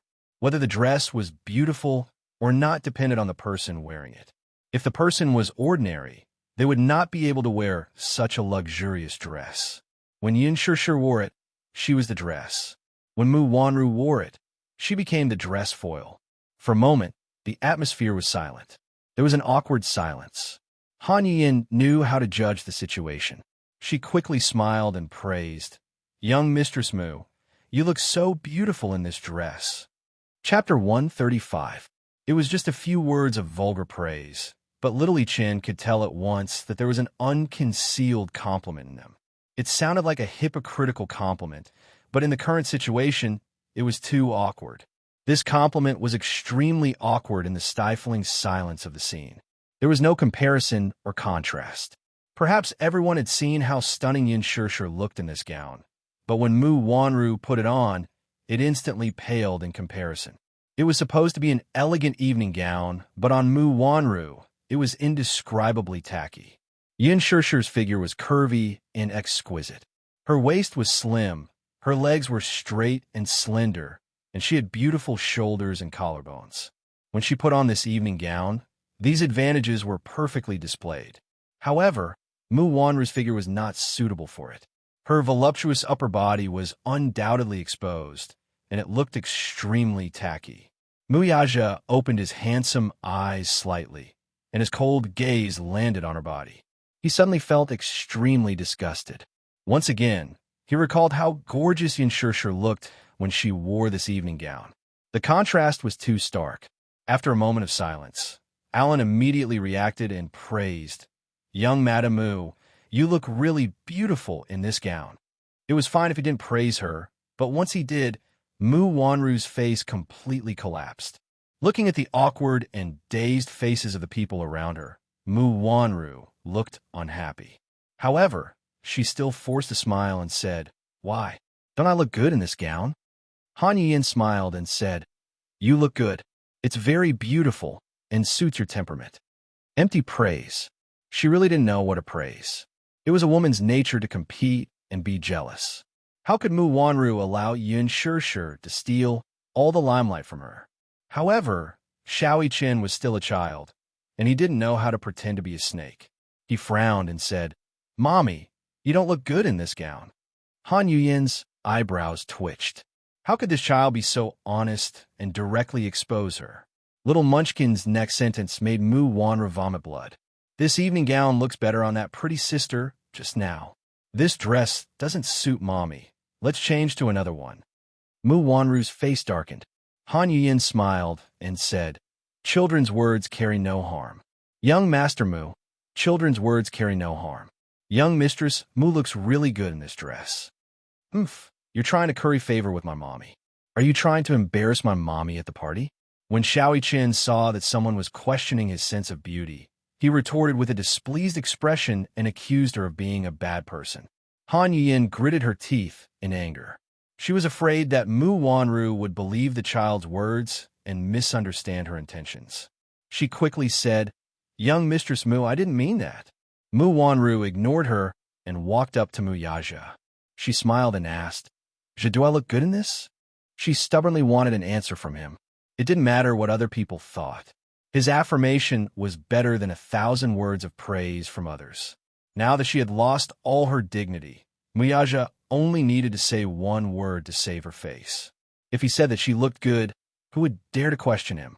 Muyaja's words were no doubt an imperial edict. Who would dare to refute him? Chapter 136. Muyaja slowly raised his head and looked at her. There was no surprise or admiration in his eyes, only a trace of impatience and coldness, which made Mu Wanru's heart turn cold. "Take it off." With an extremely cold order, Mu Wanru instantly froze on the spot. "What? Did I say that you can wear this?" Muyaja sneered. Mu Wanru's expression froze and turned ugly. She didn't understand.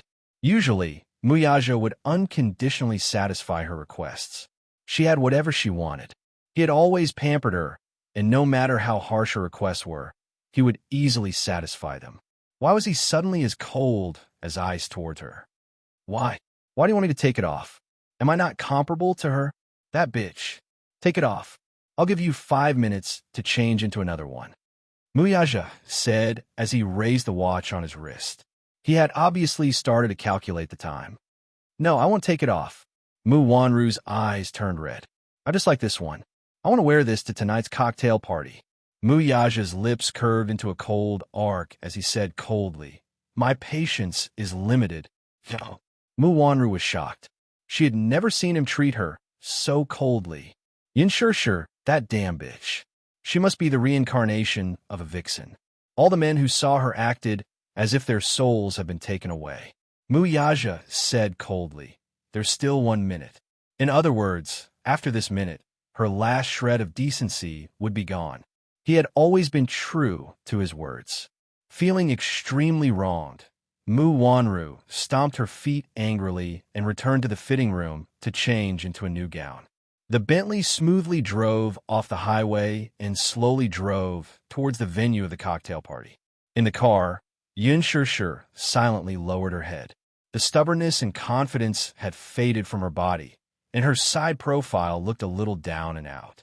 Gu Xingze sat beside her and looked at her leaning against the window with her head lowered. Her thin and small body inevitably made his heart ache. She was a girl who made one's heart ache and could easily arouse a man's desire to protect her. Gu Xingze thought of the little boy who looked very similar to her in the Empress exhibition hall just now, and some guesses and doubts emerged in his heart. It was rumored that the young madam of the Mu family and the heir of the Mu group were engaged since birth. They were childhood sweethearts. Mu Wanru was Mu Yaja's beloved fiancé. However, this was only on the surface. In fact, Mu Yaja was a man who was apathetic to the core. He had never fallen in love with any woman. Mu Wanru was not Little Li Chen's biological mother. She had been diagnosed as a mother's Mu. Xiao Chen's biological mother was someone else. Could it be her? That day, he saw the boy in her arms. Whether it was age or facial features, he was exactly the same as Xiao Chen. Gu Xingze smiled slightly. He actually cared a little. However, he had no right to ask. Qin Zhou also kept looking at her. He wanted to say something, but hesitated. He wanted to care, but he was in no position to ask. Yin Shir raised her head and looked at Gu Xingze. She sincerely thanked him. "Xingze, thank you so much just now. Thank you for protecting me." "What are you thanking me for?" Gu Xingze looked at her in amusement. That gown was really beautiful, but it's really not worth it to exchange for 100 million yuan. Not worth it? Gu Xingze smiled and said, it's worth it. Yin Shishir looked at the handsome man in front of her in surprise. His lips were curved into a gentle smile, but his tone was extremely firm. Chapter 137. Sure, you deserve the best. It was a short sentence, but it was like a spring breeze. Gu Xingze looked at her with a gentle smile. Yin Shishir was flattered. Gu Xingze, why are you so good to me? I don't know. Gu Xingze smiled. You're a girl who makes my heart ache. Thank you, Yin Shishir said sincerely. Tonight was Huanyu Entertainment's 10th anniversary party. Celebrities from film, television, and singing, as well as many well-known directors and investors, as well as international mainstream media reporters, were all present to witness this grand event. Huanyu Entertainment's predecessor was Universal Records, the country's leading gold medal record company. It had made countless popular idol singers famous, and for a time, it looked down on the domestic record industry. Later, when the record industry was in a slump, Universal Records quickly went downhill. After it was acquired by Dishing Financial Group, it was officially renamed Huanyu International Entertainment Agency. It gathered A-list, big shots, and 4 ace managers, continuing Universal Records' glory years ago. Unknowingly, Huanyu Entertainment had been established for 10 years.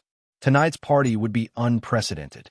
It was no wonder that those little models and has-been artists were racking their brains to walk the red carpet at this party. If they could seize this opportunity, they would be able to make a beautiful comeback. One must know that many well-known directors and producers were present tonight. What was more precious was that even Dishing Financial Group CEO would be present. Dishing CEO, he was the crown prince of the Mu family, the capital's richest family, and the future heir of the Mu Group. Mu Yaja had always been mysterious.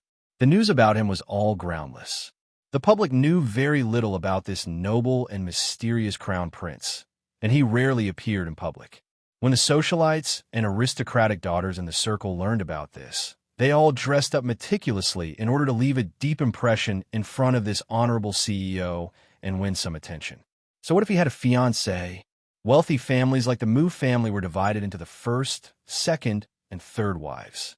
Mu Yaja had 3 wives back then. Mu Yaja's father was the first wife's son, and he was doted on by Grandpa Mu. Therefore, there are also a lot of high-class nobles in this banquet, in order to be able to see the Mu family's young master's elegant demeanor. Even if they can't attract Mu Yaja's attention, if they can climb up the ranks of the Mu family's side branch, it can be considered as climbing up the social ladder. Therefore, as soon as the reporters arrived, they were stunned by the dazzling jewels in the hall. It was too extravagant. It was simply corrupt. In the entire capital, only the Mu family has such influence. In order to participate in this event, Yun Na deliberately gritted her teeth and spent a fortune to rent a luxurious Bentley for 2,000 yuan. The Bentley drove into the venue and stopped at the entrance. Yun Na immediately tidied up her outfit, especially the beautiful jewelry around her neck. She adjusted it to the best angle to ensure that the media could capture it from the first angle. For the sake of gaining exposure, Yun Na could be said to have taken great pains and strive for perfection in everything, and it was all for the sake of attending the grand event in a grand manner. Humph, Yin Shishir, you don't deserve to attend this kind of cocktail party. You should just stay at home with that bastard child of some unknown man and watch her on the TV. Yun Na cursed viciously in her heart. The chauffeur opened the car door, and Yun Na immediately revealed a flawless smile. She proudly raised her chin, straightened her back, and gently tucked her hair behind her shoulders before gracefully stepping onto the red carpet. Her appearance attracted the attention of many female celebrities.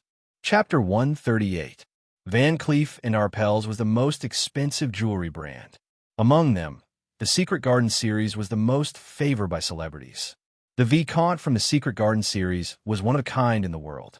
The moment Yin Na walked on the red carpet, she immediately attracted everyone's attention. When the media saw her, they all raised their cameras and took pictures of her. The other female celebrities couldn't help but talk among themselves. Their eyes were fixed on her. Who was this newcomer?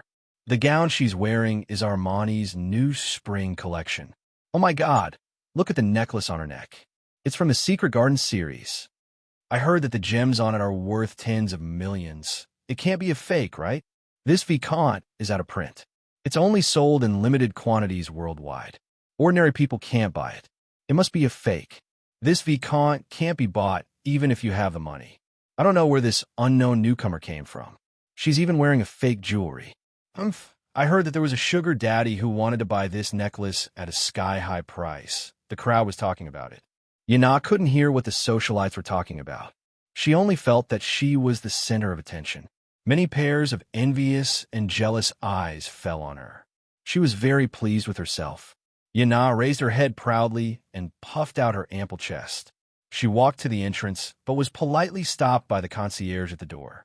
"Hello, madam. Please show me your invitation card." Invitation card? Did this cocktail party need an invitation card? Yana was a little flustered for a moment, but she quickly calmed down and raised her chin proudly. She sneered in disdain and was so angry that she laughed. "What do you mean? You're asking me for an invitation card? Are you suspecting that I came uninvited?" "I'm sorry, madam. You misunderstood. Entering with an invitation card is one of the procedures of the cocktail party." The concierge had a decent smile on his face, but there was a trace of doubt in his eyes. The entrance checkpoint of the cocktail party was set up very carefully in order to prevent small models and unknown stars from sneaking into the venue. Some celebrities didn't receive an invitation but still wanted to sneak in. Huan Yu's annual cocktail party had sent out a total of 500 invitations, 100 VIP cards, and 100 seats for the media in the venue. Every guest had to show their identity when they entered the venue. Otherwise, they would be blocked outside the door. No one was an exception. Yana looked a little embarrassed and said unhappily, "I'm with Director He. Do I need an invitation?" Then may I ask which director's female companion you are?" "Director He Lingxiang." "Poochie." Suddenly, a disdainful sneer came from beside him. Yana furrowed her brows in embarrassment and turned her head, only to see that the person laughing at her was actually one of the 4 most popular young actresses. Yang Mi tonight, she was wearing an evening gown with golden tassels. It was so long that it reached the ground, making her look slender and elegant. It was simple yet luxurious, especially the diamond necklace around her neck. Coupled with her exquisite makeup, she looked stunning. As someone who stood at the peak of public opinion, Yang Chong naturally knew how to create momentum for himself. As soon as he appeared, he instantly killed countless furlets. However, halfway through the red carpet, the limelight was stolen by this newcomer who came out of nowhere. Yang Mi was naturally unhappy. Chapter 139. Where did this newbie come from? How could she not know the rules? An unknown newbie dressed so luxuriously and dared to steal the limelight from them. She had no sense of propriety at all. This wasn't her home ground. Was she doing this on purpose? Yang Mi didn't have a good impression of her. Yana was the typical big-breasted but brainless type. She had stolen the limelight the moment she appeared and offended many actresses. "Which director did you come with?" Yang Chong slowly walked in front of her and asked arrogantly. Yana looked at her and was a little defeated by her aura. This Yang Chong had such a strong aura. His arrogant eyes were so oppressive that even her confidence was suppressed. I'm with Director He. I'm his female companion." Yang Mi was deliberately making things difficult for her. Who asked her to steal her limelight? She didn't know how to restrain herself. Naturally, she wouldn't let her off easily. There are so many directors with the surname He. Not everyone has the right to enter such an event. "Tell me your name and see if I know you." Yana bit her lip. Why did Yang Mi have to make things difficult for her? What did it have to do with her whose companion she was? However, she knew that Yang Mi was someone with a strong background. In the entertainment industry, every actress who was doing well had a strong backer. She couldn't afford to offend them. Otherwise, as a newbie, she wouldn't dare to offend someone and be blacklisted before she even debuted. Thus, she said respectfully, It's He Lingxiang, Director He. You can't even speak coherently. You're just a nobody who hasn't seen the world. You're delusional to think that you can enter such an event. You're not worthy. Sister Me. She just said that she's He Lingxiang's companion. That director He. A well-dressed actress beside Yang Mi whispered to her. This actress was called Tang Yu. She had just debuted not long ago and played a supporting role in a period drama starring Yang Mi. She had gained some popularity with the audience and accepted many roles. Recently, she had been very close to Yang Mi. She seemed to be whispering, but it seemed like she was deliberately saying it to someone. Every word was extremely humiliating. Newbies nowadays are so unscrupulous in order to climb up the ranks. What kind of person is he, Ling Xiang? She has the ability to climb into director he's bed. What a taste! Yang Chong sneered and said, "Isn't that so? Some newbies don't know the immensity of heaven and earth. They think that they can climb up the ranks just by hugging a big thigh. They don't even know how much they are worth. Don't think that the entertainment industry is a place where anyone can step into." That's right. Yin Na was filled with grievances as Yang Jian and Tang Yu made things difficult for her at every turn, yet she didn't dare voice her anger. She could only pinch the corner of her dress and purse her lips as tears welled up in her eyes. Tang Yu continued to add fuel to the fire. "I'll look at her. She's pretending to be wronged. Big sis me. She seems to be quite scheming. Look at her outfit. She's clearly trying to steal your limelight. She's not worthy." Yang Chong sneered. "I think her outfit is fake." Yin Na immediately defended herself. No. Then where did the necklace on your neck come from?" Yang Chong obviously didn't believe him. "This necklace is worth tens of millions. Can you afford it? How is that possible? It must be fake. She's obviously a commoner. She's so unsophisticated." Some of the invited actresses at the side also surrounded them. Their words of ridicule were extremely vicious. Chapter 140. Thus, Yin Na was at a loss as she was surrounded by them. She braced herself and listened to their endless insults as the grievances in her heart turned upside down. Just you wait. She would remember every debt she owed him today. When she made it big, she would pay them back 100 times, 1,000 times over. Many of the reporters at the side sympathized with her.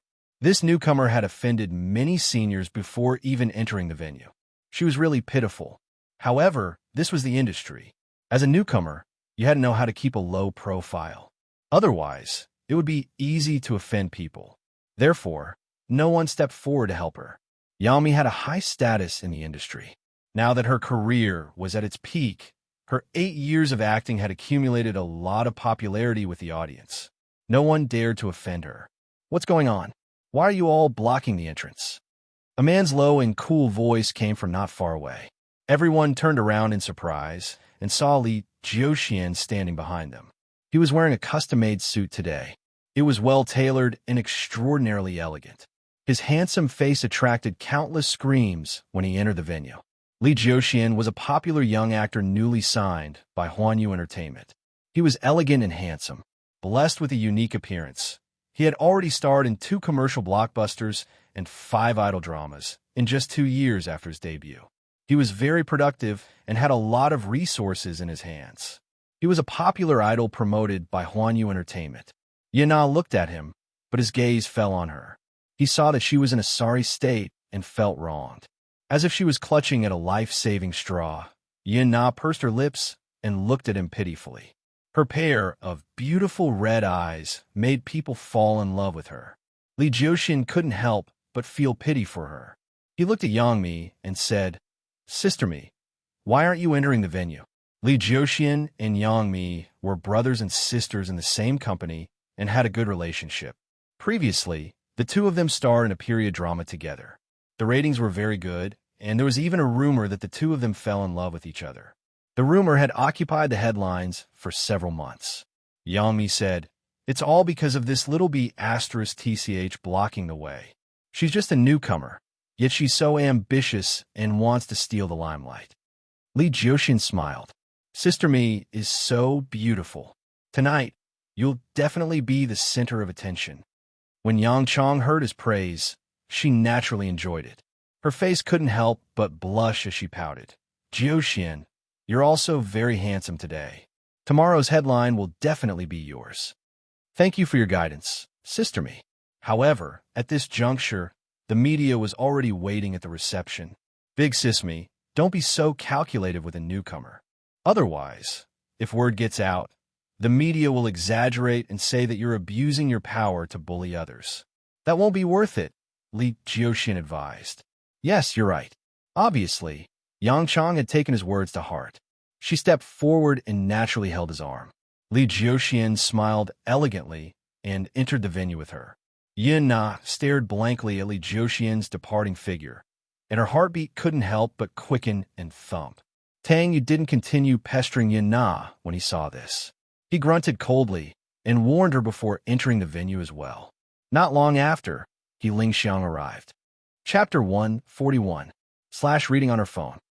Reading on her phone by Ran nodded and turned on her phone. She could already surf the internet normally. Guqingza booked a hotel pickup service. When they arrived at the hotel, it was already 4 in the morning. Bai Ran had a feeling that they would probably spend the next day in the hotel. She felt that it would be a waste. Guqingza seemed to have seen through her thoughts and comforted her. It's okay. If you're really tired tomorrow, you can rest in the hotel. Anyway, tomorrow's itinerary hasn't been decided yet. Bai Ran was a little worried. Isn't it too extravagant? For some reason, he felt a little reluctant to waste his time in a hotel when he was out on a trip. Guqingza laughed. We're getting married on a trip. It's different from other trips. We don't have to be so tired. Rest well, and you can recharge your energy. I think you won't even be able to get out of bed tomorrow. When Bai Ran heard this, she smiled and said, Actually, I slept for a while on the plane. Even if I'm tired, I should be able to wake up by noon tomorrow. Oh, you have so much energy? Guqingza's eyes were playful as he said, meaningfully, Then I'll have to learn from you. Learn from you? Bai Ran didn't understand for a moment. However, when they arrived at the hotel, the two of them took a shower and lay on the bed. Bai Ran finally understood what Guqingza meant when he said, Learn from you, on the way to the hotel. She originally thought that after such a long flight, he would be exhausted and would probably fall asleep after taking a shower at the hotel. She didn't expect that when they got on the bed, Guqingza would flip over and press her under him and start to demand. After being married for so long, he rarely touched her. Even if he did touch her, he wouldn't be too rough. Especially the first and second time. He was considerate of her first time, and her body couldn't withstand the torment. Therefore, he was always careful and extremely gentle. Therefore, to Bai Ran, it wasn't as embarrassing as the rumors said. She felt like she was run over by a truck. She felt sore all over. She didn't feel anything at all. By the 4th and 5th time, she had already gotten used to it. It was only during this honeymoon that a certain man, who had been conserving his energy, finally showed his true strength in bed. It wasn't until the next day that Guqingza saw that she was exhausted. Even though he couldn't bear to part with her, he knew that he had to give up. At that time, she felt that her body was as soft as cotton, and she didn't even have the strength to get off the bed. No wonder. It was only then that Bai Ran realized that Guqingza was right when he said that she might not be able to get out of bed tomorrow. It turned out that this man already had some kind of plan from the moment he boarded the plane. Guqingza carried her. After cleaning her up, he carried her to bed to rest. When he held her in his arms, he couldn't help but feel a little restless. Only then did she beg for mercy. She kissed and pecked him, saying all sorts of nice things. Only then did he hug her in satisfaction and fall asleep. That night, she was really tired. The energy she had replenished on the plane had been completely squeezed out. Therefore, she slept especially soundly. She didn't even dream of anything and slept until noon the next day. At noon, she still couldn't bear to wake up. Guqingza was the first to wake up. He waited for her to wake up, but she didn't wake up, so he kissed her awake. Watch first episodes A new chapter section. Please go to client. Mobile address. Watch first episodes A new chapter section. Please go to client. Mobile address. Chapter 142. Reading on the phone. Reading on the phone at noon. She still couldn't bear to wake up. Guqingza was the first to wake up, but she didn't wake up no matter how long he waited, so he kissed her awake. Bai Ran had been tormented by him until very late at night, and a woman's stamina was not as good as a man's. Although she had rested enough and didn't feel sleepy, after an entire night of passion, she opened her eyes but didn't have the strength to get out of bed. Guqingza kissed her awake. so he naturally wouldn't waste the rare honeymoon opportunity. Although they were getting married on a trip, Byran and Guqingze had agreed to include a honeymoon in the trip. Especially it was when he saw Byran wake up. Her sleepy eyes were surrounded by smoke. Although she had just woken up and was in a daze, her skin was surprisingly good and had the texture of egg white. The more Guqingze looked at her, the more he held her face and kissed her more and more passionately. The more he kissed her, the more he wanted to have her. Under Byran's half-hearted resistance, he had her twice. It was as if he wanted to vent all the passion and vitality he had accumulated over the past 20 years on this woman in this limited and short period of time. Guqingze had been forbidden for too long. It wasn't that he hadn't thought about the relationship between a man and a woman. After all, he was an adult man and naturally had needs. However, he was different from ordinary men. Forget about what happened. Even ordinary kissing and hugging could not be done without a foundation of feelings. It was almost instinctive for him to think about love. It wasn't that he hadn't thought about the relationship between a man and a woman based on feelings. It wasn't purely because he couldn't let go of Byran. At that time, he didn't have any expectations of meeting Byran again. As for the Gu family, they basically turned a blind eye to his relationship problems. Gu Jinglian felt that dating and marriage were two different things. Hence, he was open to dating. However, Guqingze couldn't be bothered to deal with it. He felt that it was too tiring to start from knowing each other and then understand each other. In a way, he was too lazy. Therefore, gradually, as time passed, he became numb to such things. As long as it was something that could be solved by himself, he would do it half-heartedly. In any case, to him, these were all things that could be solved by himself. However, after meeting Bai Hao, the instinct that had been suppressed in his body for a long time was finally released. It was as if he couldn't get enough of it no matter how much he ate. Byran wanted to cooperate with him, but Guqingze was young and hot-blooded. After 2 rounds, he was exhausted. Therefore, not long after, she collapsed in his arms and learned how to act coquettishly. She hummed and pushed him away. Obviously, she couldn't handle it anymore. Unbeknownst to her, Guqingze almost couldn't control himself when he heard her whining. "Jean, in the future, you're not allowed to act coquettishly with anyone other than me." Guqingze suddenly made a strange request. Bai Hao was a little confused. He didn't understand. "What's wrong? Promise me, okay?" When Guqingze thought of her using such a tone to act coquettishly with others, regardless of whether it was a man or a woman, he was very offended. "All right." Bai Hao made a generous gesture. "I promise you." What an overbearing man. Viewing starters a new chapter, 8 sections, please go to Hall Guest, mobile address. Starters a new chapter sections, please go to Hall Guest, mobile address. Chapter 143, /reading on mobile phone. /reading on mobile phone in the afternoon. Byran finally recovered and was able to get out of bed. The two of them packed up and went to the hotel's Western restaurant. She was a little hungry, but it was not a meal. However, this hotel was a 5-star Holiday Inn in Hong Kong. The hotel's luxurious Western restaurant had a huge floor-to-ceiling window. Sitting by the window, not only could one have a panoramic view of the pirates and the forest, but one could also enjoy an especially authentic English afternoon tea. Byran politely declined English cuisine, but the English afternoon tea was quite delicious. Byran looked at the dessert tower in front of her and the fragrant black tea and felt her whole body relax a little. The dessert tower's decoration was so beautiful that Byran could not help but take a few pictures and share them on her WeChat moments. However, not long after, several WeChat notifications suddenly rang. Byran picked up her phone and saw that it was the company's business department director. She had forgotten to block her colleagues from the company when she was sharing the pictures. She said that she was not feeling well and wanted to take leave. In the end, she went to have fun. Why can't I get through to her? Is she deliberately not picking up? Byran, I'm warning you. Call me back immediately. Otherwise, you'll be punished for absenteeism. In just a few words, the beautiful afternoon mood was completely ruined. Byran's face fell. Guqingze saw this and could not help but ask, "What's the matter?"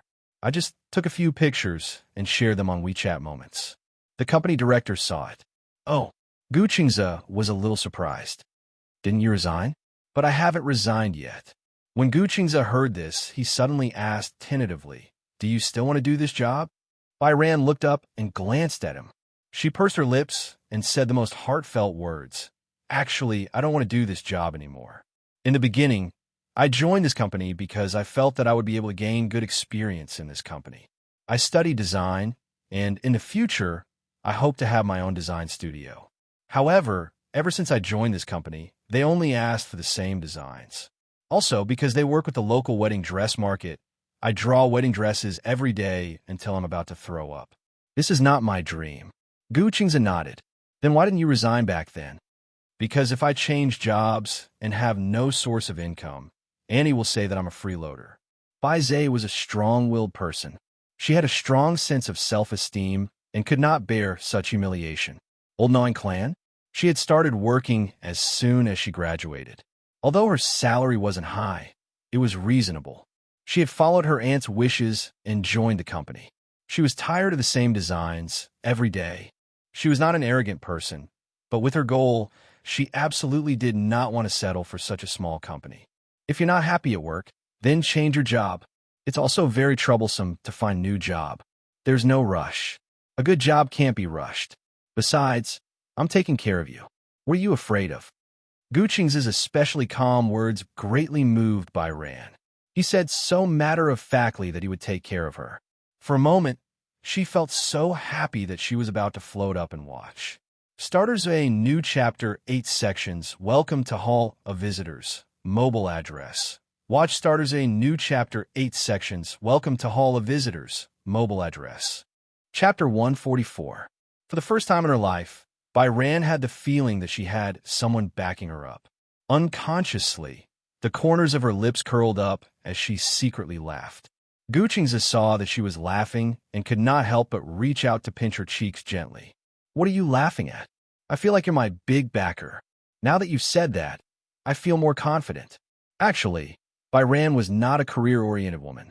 However, she was a person with a strong backbone. Especially after living under someone else's roof for so many years, she believed that no matter what, she had the ability to back herself up. However, after graduation, under her aunt's urging, she found a company and hurriedly started work. She did not consider her career direction and prospects. After joining the company, she designed a bunch of wedding dresses. She was almost numb to it. Originally, designing wedding dresses should have been a blissful thing. However, she often had to work overtime due to large orders. At her peak, she had to submit more than 10 design drafts a week. Although she did not earn much, as long as it was a design, she had to put in a lot of effort. Therefore, almost every design draft was a masterpiece. This was also the reason why the company did not let her go. If it were not for Bai Ran's soft temper, with her talent, after working for a year in this small design company, she would have been the head of the design department. She was too easy to talk to, so she was suppressed. Why else would there be a saying, kind people get bullied? Seeing her satisfied look, Gu Qingze's heart ached, and he pitied her. I'm your backer. After a pause, he added, I'm your backer for life. Yeah. Bai Ran leaned her head gently on his shoulder. At this moment, on WeChat, the owner of the design department angrily complained again. Bai Ran, do you still want this job? Just because I gave you some color, you started a dye shop?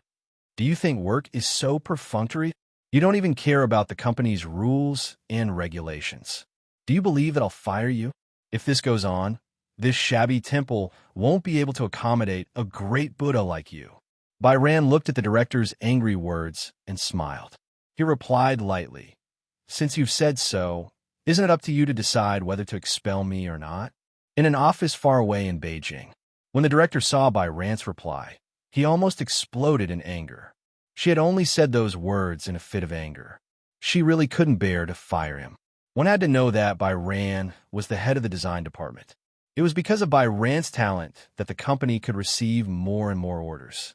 She had threatened to expel Bai Hao just to intimidate him. She had thought that Bai Hao would be scared and beg for mercy after she had shown him her power.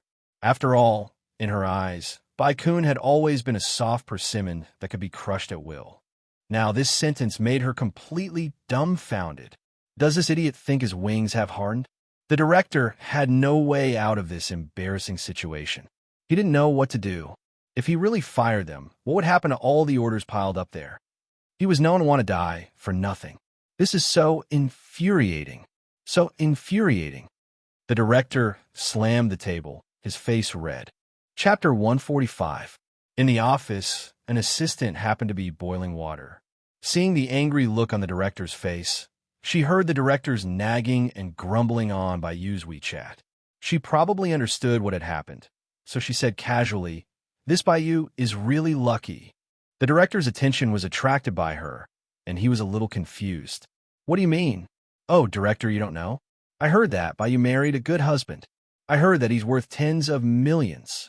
"What's so strange about having a net worth of tens of millions?" The director said disapprovingly. "In this capital, how many people with a net worth of tens of millions can be smashed with a brick?" "Sigh, director, you don't know this. Do you know about the Spring River Imperial Seal?" "I know.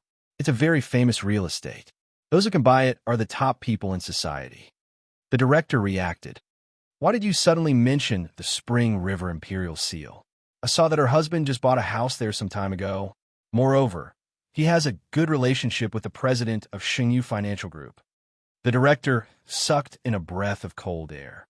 Most of the designers in this design company were Beijing drifters. Therefore, they worked hard in the hope of leaving a place in the capital. Owning a house in the capital and being able to buy a house were two different concepts. Many people's houses in the capital were obtained through demolition. The old city district was renovated and settled down in a residential area.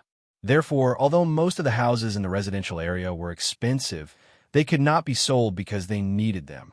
Secondly, the residential area was just an ordinary real estate. However, the Spring River Imperial Seal was different. This real estate was open to the top elites in society. Just the price alone was enough to make people flinch. Those who could buy the Spring River Imperial Seal were either rich or noble. We heard that Yu's husband lived in the Spring River Imperial Seal. The director did not believe it. Listen to her bragging. The houses there cost tens of millions, and you still have to draw numbers. It doesn't matter. You still have to line up obediently. This isn't Yu bragging. Everyone in our company knows and saw it with their own eyes. Yu said that her husband has special channels and can buy a house there at a 50% discount. Many colleagues in the company didn't believe it, so they all went with her. In the end, they were slapped in the face in public. Moreover, many people said that Yu's husband and the president of Xingyu Financial Group, Yin Tianyu. The director called out the name immediately. Yin Tianyu was an influential figure in the capital. It resounded like thunder in the ears. Yes, it was him. The two of them seemed to have a good relationship. Many people guessed that Rand's husband is also a member of the rich second-generation circle. When the director heard this, he could not help but scoff. It's not that I want to say this, but this is just a dream. There has to be a limit, right? Rich second generation. Which of the rich second-generation heirs in the capital didn't care about matching up? What kind of family background does Hao have? She has nothing. She only has a pretty face. Why would someone like her? She felt a little unbalanced. After all, even she hadn't found a partner yet. With a monthly income of 20 to 30,000, she was considered to be at the bottom of the food chain in Beijing. The assistant smiled but didn't say anything. Maybe she's married into a rich family, so she doesn't care about this job at all. From what I see, she definitely has nothing to do with it. How blissful it is to be a young mistress who doesn't have to worry about food and clothing. There wasn't much malice in his words, but they were filled with envy. When the director heard this, he was skeptical. "You're not telling the truth, are you?" Chapter 146. Reading on a mobile phone. Reading on a mobile phone. Everyone in the company knows that I'm not the only one who can decide whether this is true or not. After the assistant finished speaking, she smiled and left. The director leaned back in his chair and suddenly felt a little puzzled. This society was not as romantic as television dramas. What rich young master and Cinderella? This kind of plot could not be played out in reality. There was a reason why families of equal social status should be matched. The disparity between the rich and the poor was not small at all. Not to mention ordinary people like Byran. Even the female celebrities in the entertainment industry could not wait to squeeze their heads into the gaps of the rich and powerful. However, the real rich and powerful looked down on them. Although the aristocratic system had been abolished in the country, just by looking at the banquets, the charity events, and the famous private clubs, it was clear that the abolition of the aristocratic system was just a superficial thing. In fact, many rich people liked to have the title of aristocrats. Everyone wanted to be a dragon or phoenix among men. The vanity and arrogance of humans had always been deeply ingrained. This was a little puzzling. Why could a commoner like Byran marry into a rich and powerful family? That was the dream of many women. Moreover, Byran was usually very dull and did not know how to please people. In the office, no one was willing to play with her. It was not that she was difficult to get along with. First, it was because she was strict with her discipline. She had to go home after work and rarely attended colleagues' gatherings. Second, she was poor. Because she was poor, sometimes when her colleagues were kind to her, occasionally treating her to a meal or small gifts, she did not dare to accept them. Her ability was limited and she did not know how to repay them. It was also because of this that Byran was a little high and mighty in the eyes of others. Such a girl, what kind of tricks did she use? However, where did this phrase come from? Circle. Since she had really married a rich man, the circle of rich people must not be small, right? If they could get closer to her, then wouldn't they have the opportunity to come into contact with the circle of rich people? Perhaps she would be lucky enough to find a Mr. Right that she would be in love with. The director of the design department was already 27 years old. He had been in this company for more than 4 years. He was cautious and conscientious, and his dream was to be able to live and work in Beijing. Her hometown was not rich and was a well-known poor village. After coming to the city, she was deeply attracted by the prosperity and neon lights here. She thought that she must stay in such a city. However, she had been busy with work for the past few years. She didn't like the male colleagues in the company because they were from ordinary families. She didn't know many big shots and occasionally had the opportunity to go on blind dates. However, based on her qualifications, it seemed that she couldn't find a satisfactory one. However, since Byran was able to marry a rich man, she boasted that her background was better than Byran's. Therefore, she was more confident. Byran had just finished her afternoon tea when the director sent her another WeChat message. However, the tone in this message seemed to be much better. Sigh. Bai-kun, previously it was my fault. You were not in good health. As your superior, I should have been more understanding. At the same time, you should be more understanding. I'm also very tired with so many employees. You haven't come to work for a few days, and the partners have been rushing you. I kept asking you when you would come to work, but you didn't reply. Today, I saw you showing off the food on your WeChat moments. I thought you were having fun and didn't look like you were sick. I got angry. Start Zue new chapter section, please go to hall guest. Mobile address. Start Zue new chapter section, please go to hall guest. Mobile address. Chapter 147. The director was especially good at manipulating people's thoughts. She knew that if Baisheng really married into a wealthy family, like the rumors in the company said, then using the company's treatment to threaten her might not work at all. However, she knew that Baisheng was a girl with a strong sense of responsibility. Therefore, she would definitely feel guilty if she were to talk about her responsibilities at work. As expected, when Baisheng heard this, she really felt a little guilty. Indeed, when she heard the director's tactful tone, she also blamed herself. After all, she had not gone to the company for the past few days because of personal reasons, not because of her health. Except for that one time, she really could not get out of bed. In the end, because of the leave application, they had become unhappy. Baisheng said guiltily, "Actually, some things have happened recently. I have also seriously considered the problem of work. I keep feeling that this job is not very suitable for me. I want to seek a development that is more suitable for me."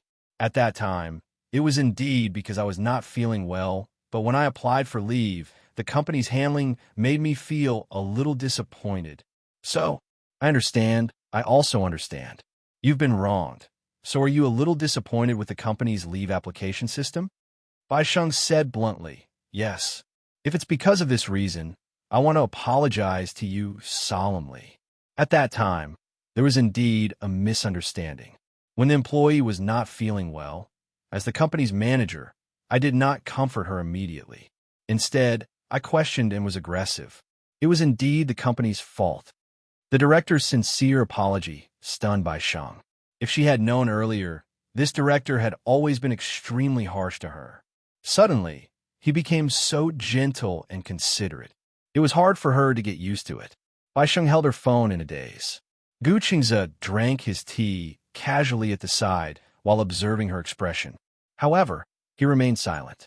On the other end, the director asked again, "In short, if that's the case, you don't have to consider resigning anymore, right?" When Bai Sheng heard this, she immediately explained, "I don't want to resign because of this." Then, before Bai Sheng could speak, the director asked, "Do you think the company can't give you a better development? Have you forgotten? You signed a contract with the company. If you leave, you have to pay the penalty fee." Penalty fee? Bai Sheng frowned. He did not remember this rule. However, she didn't see it clearly when she signed the contract. At that time, the people in the HR department were busy with work and kept urging her to sign the contract. She thought that it was a legitimate company, but she had indeed neglected the matter of liquidated damages. Gu Qingze heard her and said in a low voice, "I'll pay for the breach of contract." When Bai Sheng heard this, he said guiltily to the director, "I'll pay the penalty." The penalty for breaking the contract is very high. The director began to scare her. Bai Sheng said, "I still need to focus on my own future development. I don't think the company's environment is suitable for me. Actually, seeking better development is also a matter of urgency. As the saying goes, a fine bird chooses a tree to nest in." However, in today's society, there is no lack of talent.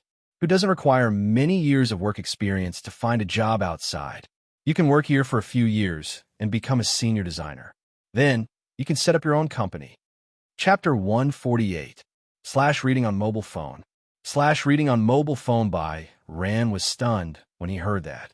She did not expect that the department head, who usually had the temper of an old hag, would be so gentle and persuasive to her today.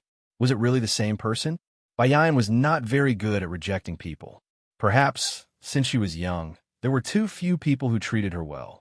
Therefore, it was fine to say that they were a little mean to her, but she really didn't know how to reject them if they were gentle to her. However, she really wanted to leave, but she did not know how to respond to the department head's gentle tone. "How about this?" the department head probed. "I heard from a few of your colleagues that you got married not long ago." "Yeah, then you've probably been on a honeymoon during this period of time?" I guess so." Bai Yan glanced at Gu Qingze, who looked at her and smiled. She smiled back and said, "We got married on a vacation." No wonder. The department head's tone was even more apologetic. She said guiltily, "I'm sorry, Bai Yan. I seem to have wronged you. No matter what, you should have fun during this period of time. When you return to the country and come to the company, we'll talk about the details." Okay. After hanging up the phone, Bai Yan looked at Gu Qingze blankly. Gu Qingze asked half-jokingly, "What's wrong? Are you softening your heart? Don't tell me you're planning to continue working at the company? I heard that the breach of contract costs a lot of money." Gu Qingze smirked. "Didn't I say that I'll pay for you?" But Bai Yan pouted and muttered, "I didn't do anything wrong. Why should I pay them the breach of contract? There's a price for the breach of contract, but you can't restrict your life because of this visible price. This is not an equivalent exchange." After hearing Gu Qingze's words, Bai Yan suddenly felt enlightened. That's right. She couldn't possibly put her life and future on the line for the sake of a mere breach of contract. Moreover, if you don't want to pay the breach of contract, hire a lawyer and carefully read the contract. If the breach of contract involves the overbearing clause, the company's unreasonable request can be rejected. How much is the lawyer's fee? Bai Zhe began to calculate carefully in his little head. Gu Qingze didn't know whether to laugh or cry. "The legal team is ready-made. My company has them, so you don't have to pay extra." Wow, Bai Hao nodded. "Okay, let's do that." Little money grubber. Gu Qingze couldn't help but scratch her nose lightly. How could this little fool be so cute and save money for him. Since we're already married, you can just squander the money I earn. You don't have to be so frugal. Money will run out eventually, but you can't earn all the money you want. You can only earn if you spend money, right? Guqing's brainwashing was deeply rooted in people's hearts. When they were in college, Bai Ruo had the nickname of a cheapskate. Being stingy meant being stingy. It was not that she was stingy, but her living expenses were too little. Usually, she did not even have enough to eat and wear. Therefore, she could not take care of the social interactions between friends. She felt a deep sense of guilt every time she spent money. Even though Gu Qingze was so generous, she still couldn't suppress the guilt in her heart. Viewing starters a new chapter 8 sections, please go to lobby, mobile address. Watch starters a new chapter sections, please go to lobby, mobile address. Chapter 149. She felt deeply guilty every time she spent money. Even though Gu Qingze was so generous, she still could not suppress the guilt in her heart. All right, since we're traveling, don't think about unhappy things. Gu Qingze coaxed her. Bai Ran felt a little guilty. Is it because of my work troubles that affect your mood? No. Gu Qingze tucked her messy hair behind her ear and said seriously, as long as you're happy. After all, this trip was prepared for her and them. Bai Yu smiled. Okay. At night, Gu Qingze brought Bai Yu to Causeway Bay. Bai Yu heard of Causeway Bay for the first time in the form of a KTV. Before coming to Hong Kong, she did not know that Causeway Bay was the most famous landmark in Hong Kong. There were many KTV chains in the capital, and one of the more famous ones was Causeway Bay KTV. What kind of place is Causeway Bay? On the way there, Bai Yu was a little curious when she learned that Gu Qingze was bringing her to Causeway Bay. Just like Wang Fujing Street in the capital, Gu Qingze said, anyway, it's a pity to come to Hong Kong without shopping or going to department stores. If it's a department store, there's one in the capital too. That's different. Causeway Bay was located in the center of Hong Kong Island, west of the North Coast. It was the main business and entertainment center in Hong Kong. There were many large department stores and shopping malls in the area, including Sogo Department Store, Times Square, Lee Stage Plaza, and the World Trade Center. The Causeway Bay shopping area was also the most expensive area in the world. The Gu family had a commercial building in Causeway Bay. According to rough estimates, the annual rent alone could reach more than 100 billion, which was very impressive. Bai Yu could not help but imagine what kind of place Causeway Bay was. She originally thought that department stores and shopping malls were nothing more than the same concept. However, when they arrived at their destination, they were greeted by colorful neon lights, bustling crowds, and stacked signboards. There were no blind spots. Causeway Bay was not big, but it was especially prosperous. Bai Yu glanced around and felt dazzled. It was too prosperous. Moreover, although there were many people, it gave off a sense of order. Gu Qingze held her hand as they entered the shopping mall. This department store was known as the Treasury. As long as one stepped into this place, there would always be countless ways to overdraft and squander money. This mall is Times. In the crowded square, the lights were especially dazzling and bright, giving people a feeling of glittering jewels.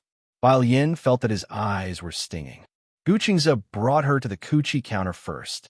The moment they entered the counter, Bai Yu was immediately attracted by the bags displayed in the display window. Gucci had counters in many cities, but there were some designs that could only be found in Beijing that could not be found in the counters in Hong Kong. Similarly, if it was available in Hong Kong, it would also be out of print in Beijing. Bai Ran was immediately captivated by Gucci's 2 limited edition products. She wasn't a bag fanatic in the past, but after Gu Qingze brought her to the counter a few times, it was as if the door to a whole new world had opened for her. The few bags he bought for her were exquisite and beautiful. She couldn't bear to put them down and couldn't even bear to carry them for fear that they would break. She carefully treasured them. Gu Qingze said half jokingly and half seriously, if you can't bear to carry those bags, it can only mean that you don't have enough bags. Starters a new chapter 8 section, please go to Hang Ku, mobile address. Watch starters a new section, please go to client, mobile address. Chapter 150. At first, Bai Yin did not understand what he meant by not having enough bags. Next, Gu Qingzi used his actions to explain to her what it meant to be a shopaholic. Bai Yin boasted that she was a woman who could shop. Although she did not shop much in the past, she often accompanied others to shop. In the past, when she shopped, she only shopped and did not buy anything. It was easy. However, the real tiring part of shopping was that she would enter any store she saw, try on any clothes she liked, pack them up after trying them on, pay for them after packing, and then move to the next stop. From the first floor to the second floor, Gu Qingzi carried her like a little chick. He stopped at almost every store and pulled her in whenever he saw something nice. Bai Yin thought that he owned Times Square too. Swiping his card was like playing around. Before she could look at the price tag, Gu Qingzi had already paid the bill and packed them up. Two. There wasn't even a buffer. After just one floor, Bai Yin started to doubt her life. She was so tired that she panted and asked to rest for a while. However, Gu Qingzi did not give her the chance. It was rare to find a place to rest in such a huge shopping mall, so he simply continued shopping.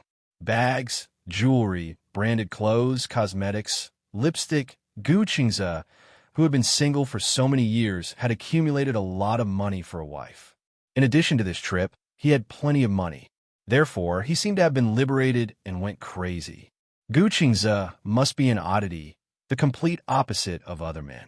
The other male subordinates in the company, whether it was accompanying their girlfriends or their wives to go shopping, would always have a bitter expression on their faces when they mentioned it. However, for some reason, Gu Qingzi felt very envious. He felt that whether it was a bag or a nice dress, not to mention a lipstick that could be bought for a few hundred yuan, he felt that just these valuable positions could make his girlfriend and wife happy. This kind of happiness was really precious. Bai Yin was originally exhausted, but when she reached the MAC counter, she could not walk anymore. She liked lipstick, and MAC was the only lipstick she could afford in the past. Compared to other branded lipsticks that cost hundreds to thousands, MAC lipsticks only cost a little more than 100 yuan each. They were easy to use and had good color rendering. She once had one, and she had been using it until now. Even though she had seen the end of it, she was reluctant to throw it away. Seeing that she liked lipstick, Gu Qingzi bought an entire box before she even had the chance to try out the color. There were 128 lipsticks in a luxurious box set. There were so many popular brands, and they had everything. Bai Ran had just unscrewed the cap of the lipstick. He hadn't even tried the color on the back of his hand, and he had already placed an order. Bai Ran tugged at Gu Qingzi's sleeve in shock. "What did you buy?" "Lipstick. 128. Bai Kun wanted to cry, but had no tears. "I only have one mouth. I can't even finish it. Moreover, lipstick has a shelf life, and the shelf life is very short. It's okay. If I can't finish it, I'll just keep it as a collection." Gu Qingzi said, "Such beautiful lips. Logically speaking, even if you put on makeup and lipstick every day, you'll be able to keep it on for at least half a year. But there's so many color codes. Do you only use 3 color codes a year?" Oh my God. Gu Qingzi, a straight man, actually knew about color signals. Chapter 151. Brother Qingzi? A familiar and surprised voice came from not far away. Gu Qingzi turned around and saw that it was Mu Yueyao. He did not expect to see her in Hong Kong. Gu Qingzi was not mentally prepared at all. Mu Yueyao looked around cautiously until she was sure that there was no one else around Gu Qingzi. Then, she walked over carefully. Gu Qingzi glanced at her guilty expression and understood that she must have done something wrong. "What?" Gu Qingzi looked at her. "Why are you so cautious? Are you alone?" "No." Gu Qingzi looked at her from the corner of his eye. Mu Yueyao saw that Bai Ran was choosing blush and eyeshadow. She was surprised. "This is your sister-in-law. Are you married?" Mu Yueyao was even more shocked. "Yeah, I haven't had the time to inform her yet. When is the wedding?" Gu Qingzi raised his eyebrows. "At least until Nana wakes up." At the mention of Natalia, Mu Yueyao's eyelids twitched and she smiled. "All right, we've already agreed on it. No matter whose wedding it is, we can't miss it." "Yeah."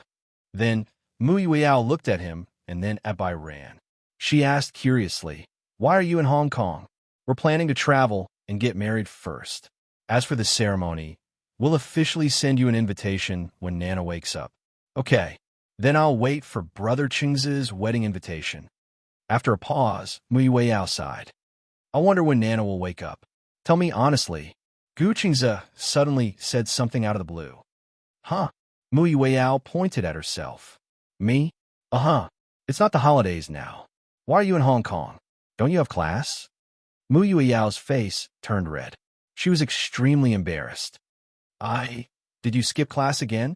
Gu Qingze inched closer. Tell me, why did you skip class? Jingyang has a fan meeting in Hong Kong tomorrow.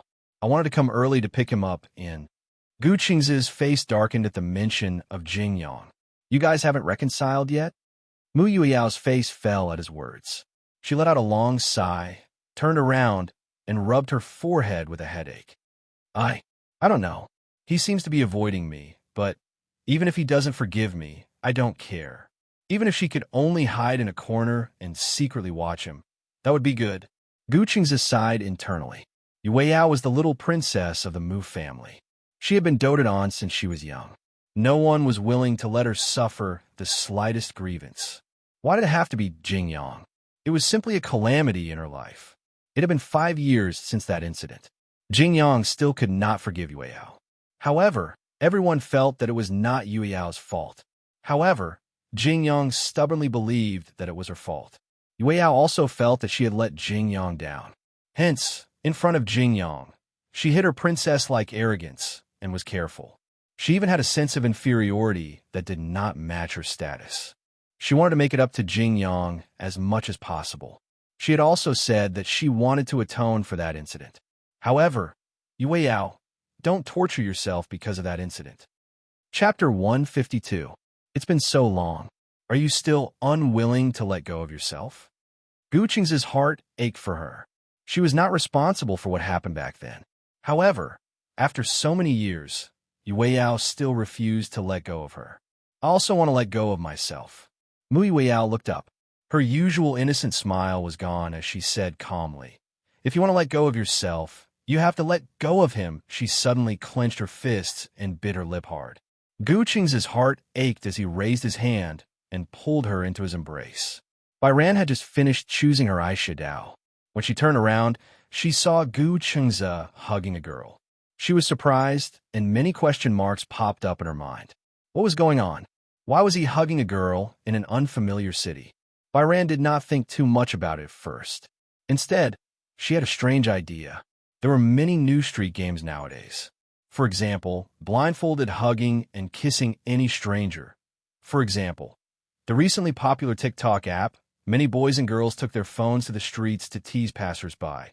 Bairan suddenly realized what was going on. The person being hugged was her husband. Bairan was also somewhat territorial.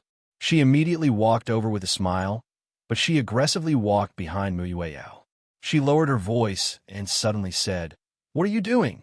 Mu Yueyao was shocked by this voice and immediately separated from Gu Qingze. Gu Qingze looked at Bairan and raised his eyebrows slightly. However, he did not explain immediately. Instead, he smiled gently and said nothing. On the other hand, Mu Yueyao was flustered. She knew that Bairan was Gu Qingze's newlywed wife. With the mentality of avoiding suspicion, she immediately distanced herself from Gu Qingze. "Hello, sister-in-law." She stood upright.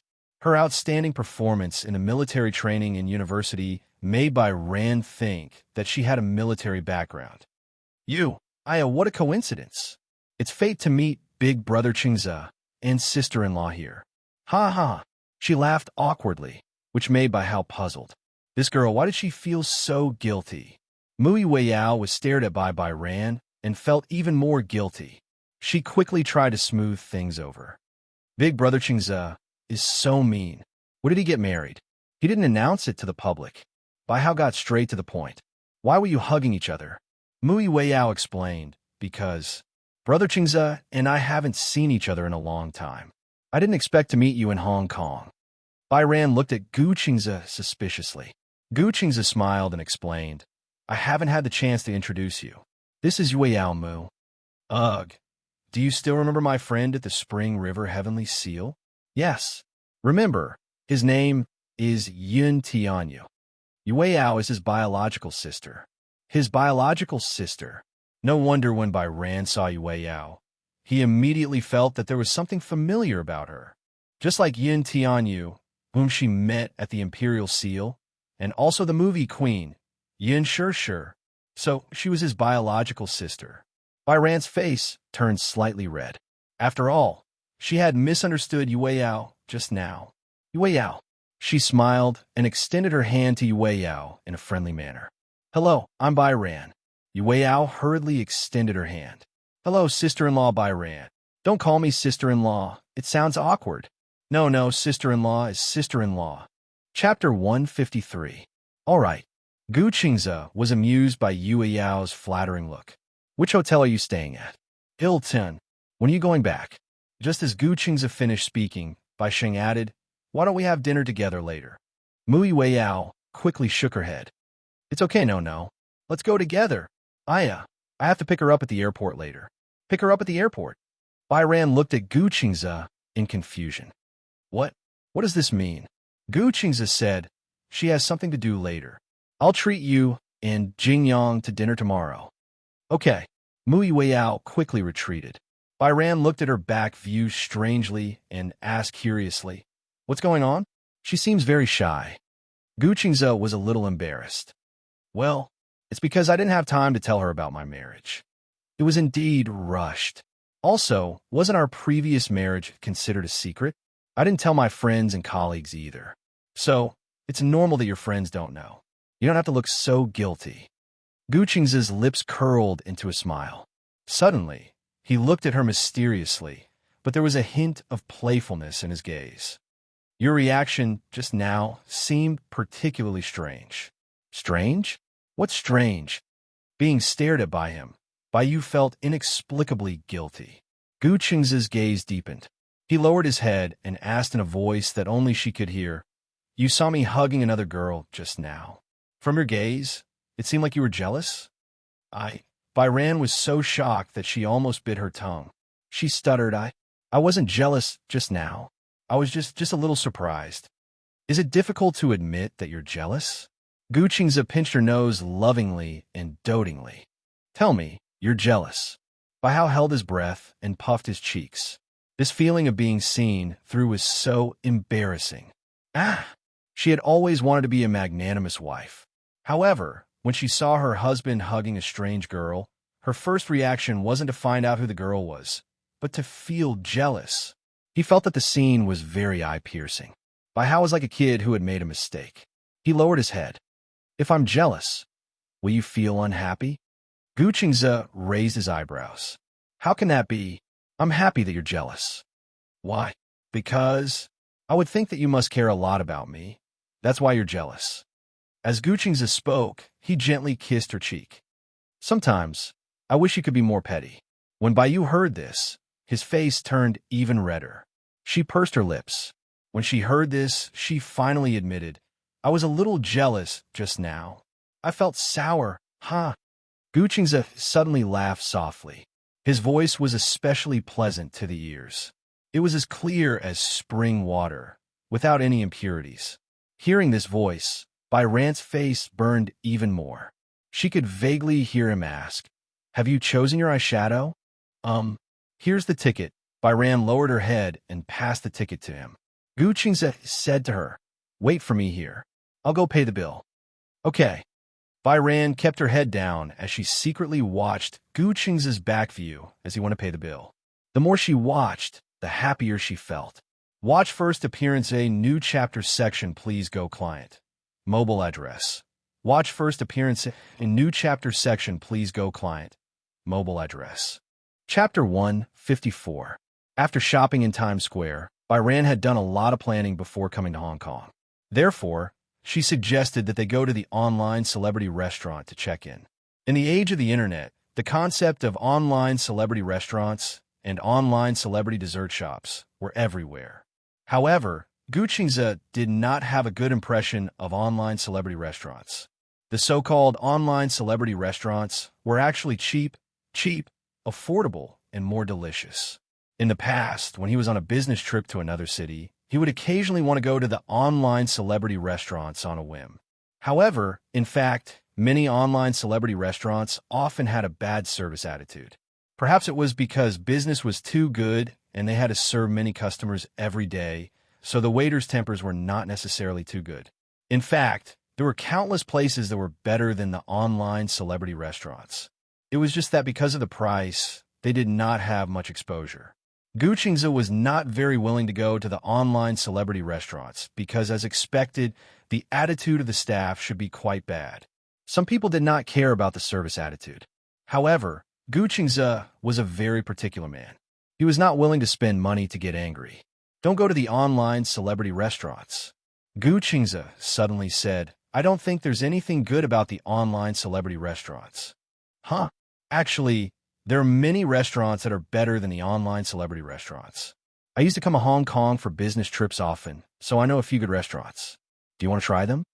When Bai Ran heard this, she was almost drooling. Okay. Gu Qingze saw her excited expression and could not help but laugh. Why do your eyes seem to light up when it comes to delicious food? Because I'm so hungry. I'm a little hungry. As Bai Ran spoke, she tilted her head. I think that in this world, only love and delicious food can't be let down. Okay, you won't let me down, you won't let me down. It's a good thing that you like to eat. How's a good thing? Because if we quarrel in the future, as long as I take you to eat delicious food, you definitely won't be angry. Gu Qingze said it so matter-of-factly. Bai Ran said, won't you feed me until I'm white and fat like this? Gu Qingze said with a serious expression, isn't it good to be white and fat? You're so thin now. When I hold you in my arms, I feel that there's not much meat on your body other than bones. Oomph. Bai Kun pretended to be angry and said, when I eat until I'm white and fat, won't you dislike me? Why would I dislike it? Gu Qingze raised his eyebrows and said, I like you. Even if you're as fat as a pig, I don't care. Really? But I can't accept that I'm too fat and out of shape, Bai Hao said with a look of disbelief. If that was the case, she wouldn't be able to wear any pretty clothes.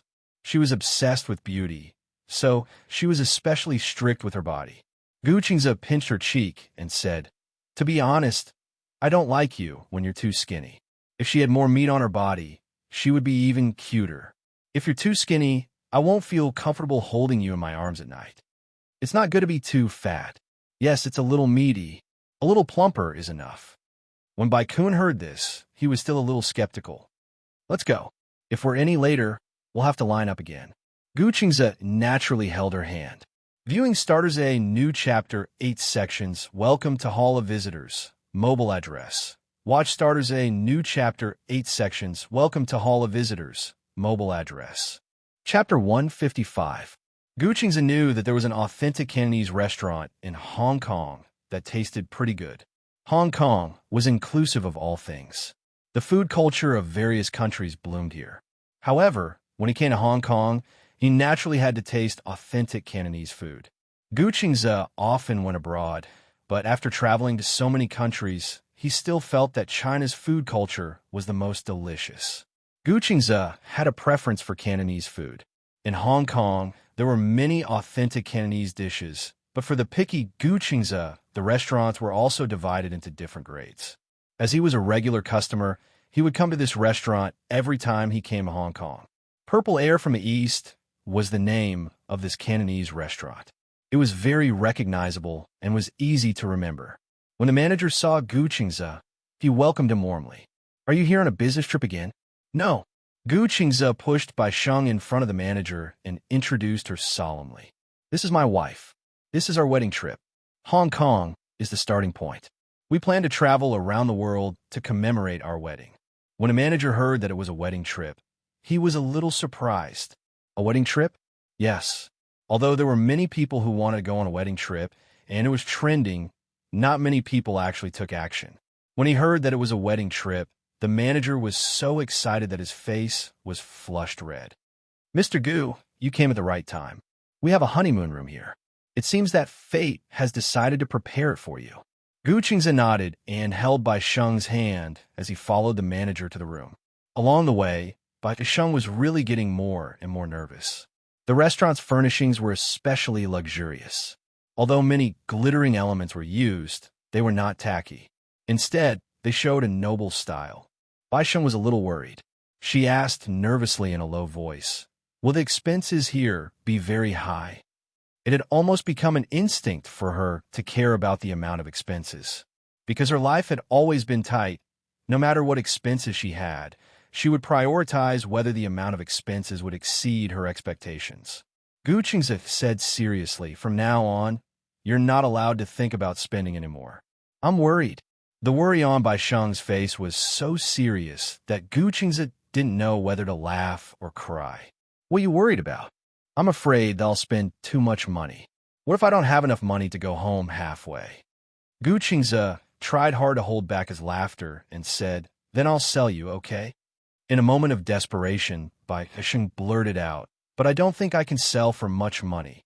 "Ha ha!" Gu Qingzi burst out laughing. He had always been a reserved person. Smiling like this was already a bit of a loss of self-control. "Idiot! How are you worthless? You're a priceless treasure that only people can afford. Besides, I won't really sell you." "Well, don't mention the money anymore. Since we're going to travel around the world, I've brought enough money with me." He even brought a few black cards with him. The limit of the black card was unlimited. There was nothing to worry about. Only then did Bai Sheng relax. After the two of them entered the private room, Bai Sheng's concept of luxury was refreshed. The private room was especially big. The moment they entered the room, they were attracted by the crystal chandelier that occupied the entire ceiling. The chandelier was made up of countless crystal tubes. When the wind blew, they would collide with each other, creating a pleasant tinkling sound. Viewing starters A new chapter 8 sections. Welcome to Hall of Visitors. Mobile address. Watch starters A new chapter 8 sections. Welcome to Hall of Visitors. Mobile address. Chapter 156. It was too beautiful. The entire ceiling of the huge private room was occupied by this chandelier. Wasn't this chandelier too big? And it must have cost a fortune, right? She had seen a chandelier that was 1/10 the size of the chandelier. Just the chandelier alone cost tens of thousands. Just the chandelier in the private room must have cost several times the cost. Once they entered the private room, Bai Ran stared at the chandelier. Gu Qingzi gently tugged at her sleeve. "What are you looking at?" "I'm looking at how many crystal tubes there are." Beside them, the waiter smiled knowingly and immediately explained, "Sir, our chandelier is made up of a total of 4,600 crystal tubes. More than 4,000 tubes. It was so grand." Bai Ran was so shocked that her mouth opened wide and she gasped. Before she could finish gasping, her peripheral vision was attracted by the luxurious floor-to-ceiling balcony. The private room was made up of a suite. Inside it, there was a pantry, a reception room, a bathroom, and a dining room. In addition, there was also a 40-square-meter balcony. The balcony was surrounded by roses. Dark green vines wrapped around the railings of the balcony. There was an inexplicable beauty to it. This time, the inhalation was exceptionally long. "It's too beautiful." It was her first time eating in such a beautiful environment. She felt inexplicably touched. The heart of a young girl that had long withered in her heart seemed to have been revived. Gu Qingzi saw that Bai Ran couldn't hide the surprise and love on her face and felt satisfied. Although this restaurant's per capita spending was high, the environment was really good. Other than the environment, the taste was also very good. The flavor was unique. It was much more meaningful than squeezing into the crowded shops that were popular on the internet. Bai Ran sat down and waited to order. However, after the waiter settled them down, he lit the candles and left quietly. Bai Ran was speechless. "What's going on?" Gu Qingzi raised his eyebrows. What do you mean, what's going on? Isn't anyone ordering?" "Ordering?" Gu Qingzi smiled and explained gently. "There are only two menus here. One is the family menu, and the other is the lover's menu. The dishes on the menu are fixed. You can't choose." Bai Ran felt that this way of eating was a little novel, but he still couldn't help but worry. However, if the set meal is fixed, then won't it be too much to eat? The amount here is based on everyone's average appetite. It won't be a lot. Moreover, it's very delicious. Even if you're full, you won't notice it easily. It had to be said that the owner of the restaurant had a unique way of doing business. Imagine a dish that was incomparably delicious, but there was only a fixed amount of it. No matter how delicious something was, it was inevitable that one would get sick of it after eating too much. With such a fixed amount of food, there would be nothing left after eating it. If one felt that it was delicious, they would feel that it was not enough. Next time, they would still be unable to resist coming here. Every time they ate, their experience would be just right, and they would not overdo it. Instead, it would leave them with an incomparable aftertaste. It was said that a couple came here for a meal on their first date. Since then, they were obsessed with the delicacies here and would come here a few times a month. The expenses here were very high. It was already good enough that he rarely came here. It was too extravagant to come a few times a month. In the end, the man was so miserable that he almost went bankrupt. He quickly broke up with his girlfriend, which made people not know whether to laugh or cry. Viewing starters a new chapter 8 sections, please go to Tang Ku. Mobile address. Starters a new chapter sections, please go to Tang Ku. Mobile address. Chapter 157. After sitting down for about half an hour, the dishes began to be served in an orderly manner. Guangzhou cuisine included the Pearl River Delta, Shaoguan, Zhanjiang, and other places. The ingredients were rich, the selection was meticulous, and the skills were excellent. It was clear but not bland, fresh but not uncommon, tender but not raw, and oily but not greasy. Generally, in terms of cooking, it was good at stir-frying. It required the control of the fire and the oil temperature to be just right. At the same time, it was also compatible with many Western cooking methods. It paid attention to the momentum and grade of the dishes. Chaozhou cuisine originated from the Chaoshan area. It was the best of Min and Guangdong, forming its own style. Among them, it was good at cooking seafood. Soups, vegetables, and beets were the most unique. The knife skills were exquisite, and the taste was pure. Dongjiang cuisine originated from the Dongjiang area of Guangdong. The dishes were mostly meat, and there were very few seafood. The main ingredients were prominent. It paid attention to fragrance, heavy oil, and the taste was salty. It was good at casseroles and had a unique local flavor. Originally, Bai Ran thought that she would definitely not be used to it. She was born in the capital, but she was born spicy. Originally, it was hard for her to imagine what sweet tofu pudding tasted like in the north and south. It was said that the taste of Cantonese cuisine was on the sweet side. Among the 6 cold dishes, the most famous in Cantonese cuisine, white-cut chicken and honey roast pork. Bai Ran ate a piece of barbecued pork and was surprised. She had already defined the taste of barbecued pork in her mind. No matter how delicious it would only taste like that. She did not expect the authentic honey roast pork to taste so delicious. Bai Ran could not help but start a study. What seasoning was used to make this plate of barbecued pork? How could the same seasoning be delicious in some restaurants and ordinary in others? Although she did not often eat Cantonese cuisine, she had occasionally eaten Cantonese cuisine at gatherings. The taste was not so authentic and delicious. It was so delicious that she cried tears of happiness. Bai Ran held her chopsticks and was still intoxicated by the aftertaste of the barbecued pork. Gu Qingze recommended another set of Hong Kong-style shrimp dumplings. Eat this. Okay. Bai Ran was really conquered by the delicious taste of Cantonese cuisine. Seeing that Gu Qingze strongly recommended the shrimp dumplings, she immediately reached out her chopsticks and picked one up. He put a thin and tender prawn dumpling into his mouth. Before he could chew it carefully, the skin broke under the gentle bite of his teeth.